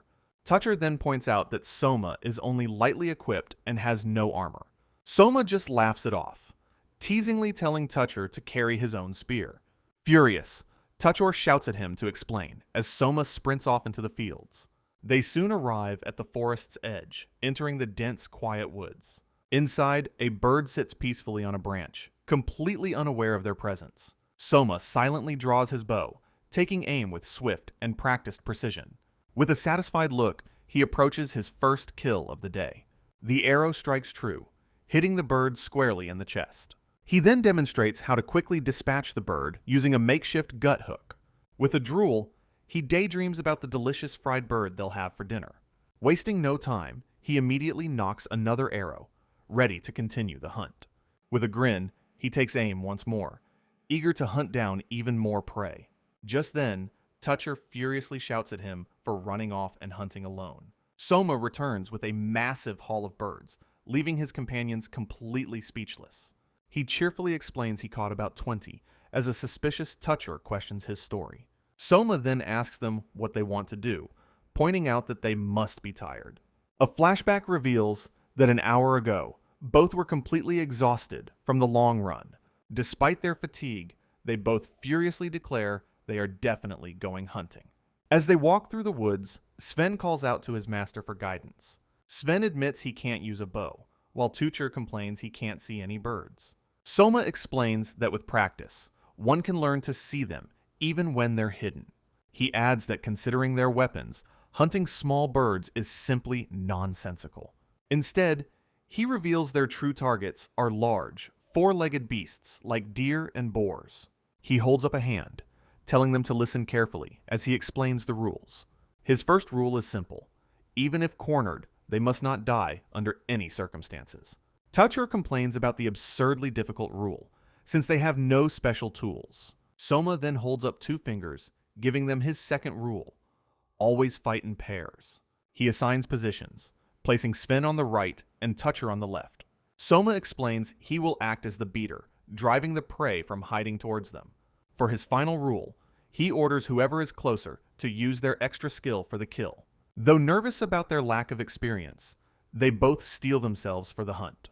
Suddenly, a sound from nearby startles them, putting them on high alert. Soma, however, holds up a hand, quietly telling them to hold their positions. He then points out a game trail, explaining that their prey will follow that path. He instructs them to set up their ambush while he goes to scout the area. He considers a boar's charging patterns, feeling confident in their chances of success. Now alone, he begins his trek deeper into the quiet, sun-dappled forest. He searches for any sign of deer, but finds the woods strangely and completely empty. Confused, he wonders if there is a specific reason for the unusual lack of wildlife. His search is interrupted when he spots a fresh pile of droppings on the ground. Upon closer inspection, he excitedly identifies them as part of a deer trail. Now on the right path, he eagerly presses forward, expecting an encounter soon. Suddenly, he spots his target, a female deer standing in a clearing just ahead. With stars in his eyes, he prepares his attack, noting a stag is more dangerous. A moment of quiet anticipation hangs in the air before he makes his move. Then, a sudden rustle in the canopy above breaks the forest's tense silence. Meanwhile, Sven and Tuchor lie in wait, perfectly positioned for the ambush. Toucher decides that whoever is closer to the trail should be the one to attack. Sven looks over, seeing that Toucher is indeed closer to the game trail. Suddenly, the rustling in the tall grass grows louder, approaching them quickly. The sound of movement intensifies as something large crashes through the undergrowth. 2 pairs of feet suddenly stop, right in front of their hiding spot. Sven and Tuchor gasp in panic, realizing something has gone terribly wrong. A confused Toucher demands to know what's happening, but Sven is equally clueless. Toucher then brandishes his spear, proudly declaring that this is his weapon. Sven scoffs, mocking him for finally removing the spear's protective covering. Suddenly, the deer they were hunting dashes past their hiding spot in a blur. Toucher quickly recovers his composure, boasting that he's a cool guy with nerves of steel. He explains that a spear's superior reach gives it a clear advantage over a sword. Sven argues back, stating his slash extra skill is better for wide-range attacks. Dismissing his argument, Toucher mockingly calls Sven's weapon a simple poking stick. The direct insult clearly enrages Sven, who glares back with silent, simmering fury. Toucher boasts about his superior arm strength, but Sven insists he will not lose. The two get in each other's faces, furiously arguing about who is stronger. Suddenly, Soma's voice booms from the distance, furiously asking why they are fighting. His angry shout makes both of them freeze, turning to the sound with panicked expressions. They both begin to sweat nervously, realizing they've been caught slacking off. A deer charges directly between the two startled hunters, who are both completely caught off guard by the sudden, terrifying rush. Sven instinctively tightens his grip on his sword, preparing to make his move. With a furious cry, they both unleash their extra skills in perfect unison. The overwhelming power of the combined attacks completely decapitates the beast. Its headless body lands with a heavy thud right in front of a shocked Soma. The deer's carcass now lies completely motionless in a rapidly growing pool of blood. With a sigh, Soma calls out to his friends, his expression unreadable. He finds them both completely drenched in blood. Commenting on their gruesome appearance, utterly disgusted, they both spit and complain about the awful taste in their mouths. Soma nonchalantly points out that it's obviously just blood from their successful kill. A wave of horrified realization washes over them as the term splashback sinks in. They furiously confront him, shouting that he never mentioned the head would fly off. He just sighs, casually stating that getting splattered with blood was to be expected. A blood-soaked Toucher furiously asks if he was supposed to practice forever. He then demands that Soma get bloody too, but his friend cheekily dodges the attempt. Soma admits that he was also covered in blood during his first ever big hunt. With the chaos finally settled, he stands over the deer, ready to instruct them. He tells them to take the carcass to a stream to drain it and wash up. Toucher asks if they're really going back, as a tired Sven just wants to go home. Soma explains they must drain the deer's blood and cool it in the river, a process he says will prevent the meat from deteriorating before they can eat it. He adds that this extra step will make the meat taste much better, a fact that clearly gets a surprised reaction from a blood-splattered Toucher. Toucher suddenly points behind Soma, trying to get his attention with a warning, but a confused Soma just looks back, wondering what he could possibly mean. He then turns around with a mischievous grin, realizing what's happening. As Toucher tries to smear blood on his back, Soma cheekily dodges the attack. Sven, however, looks on with complete exasperation at his master's childish antics. Suddenly, a rustling in the grass behind them makes Soma pause, wondering what it is. A massive, terrifying bear rises from the undergrowth, letting out a ferocious roar. Toucher's eyes widen in pure terror as the snarling beast lunges towards them. The hulking monster towers over Soma, its heavy breath filling the air. He notes its fiery red fur and immense power, identifying it as a dangerous foe. It's a red arm bear, a monster known for its taste for human flesh. The scene then shifts to the bustling Adventurers Guild in South Loisen's capital. An adventurer shouts in shock, confirming a red arm bear is in the South Forest. The guildmaster gravely confirms the sighting, adding that it has already killed people. A terrified adventurer insists they must deploy the army if it's tasted human flesh. However, the guildmaster explains that the army is forbidden from entering the forest. An adventurer protests, pointing out that a small village is located inside the forest.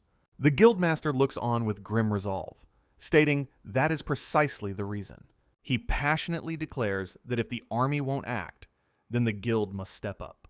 Inspired by his words, several high-ranking adventurer parties eagerly accept the quest. The guildmaster warns them the bear is highly dangerous, a quest for mid-rank parties, or higher.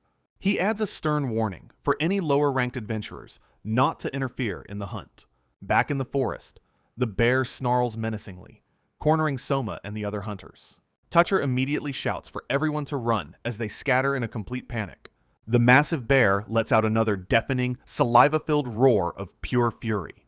It stands its ground for a moment, its menacing gaze fixed upon the terrified students. Soma lets out a small gasp, completely shocked by the unexpected and dangerous encounter. He panics, trying to recall his past life knowledge on how to handle a bear attack. As he runs, he trips and stumbles over a fallen Toucher, shouting in surprise. he quickly recovers, leaping forward with a knife as the bear swipes at him. Soma realizes its skull is far too thick, and his blade will simply bounce off. With a quick dodge, he narrowly avoids the bear's powerful, lunging charge. Toucher looks on in horror from the ground, realizing the beast is now heading for him. Soma looks on in frustration, not expecting to encounter such a powerful monster. He quickly throws his knife, but it glances harmlessly off the bear's tough hide. He then turns to his friends, shouting that they must fight, or they will all be eaten.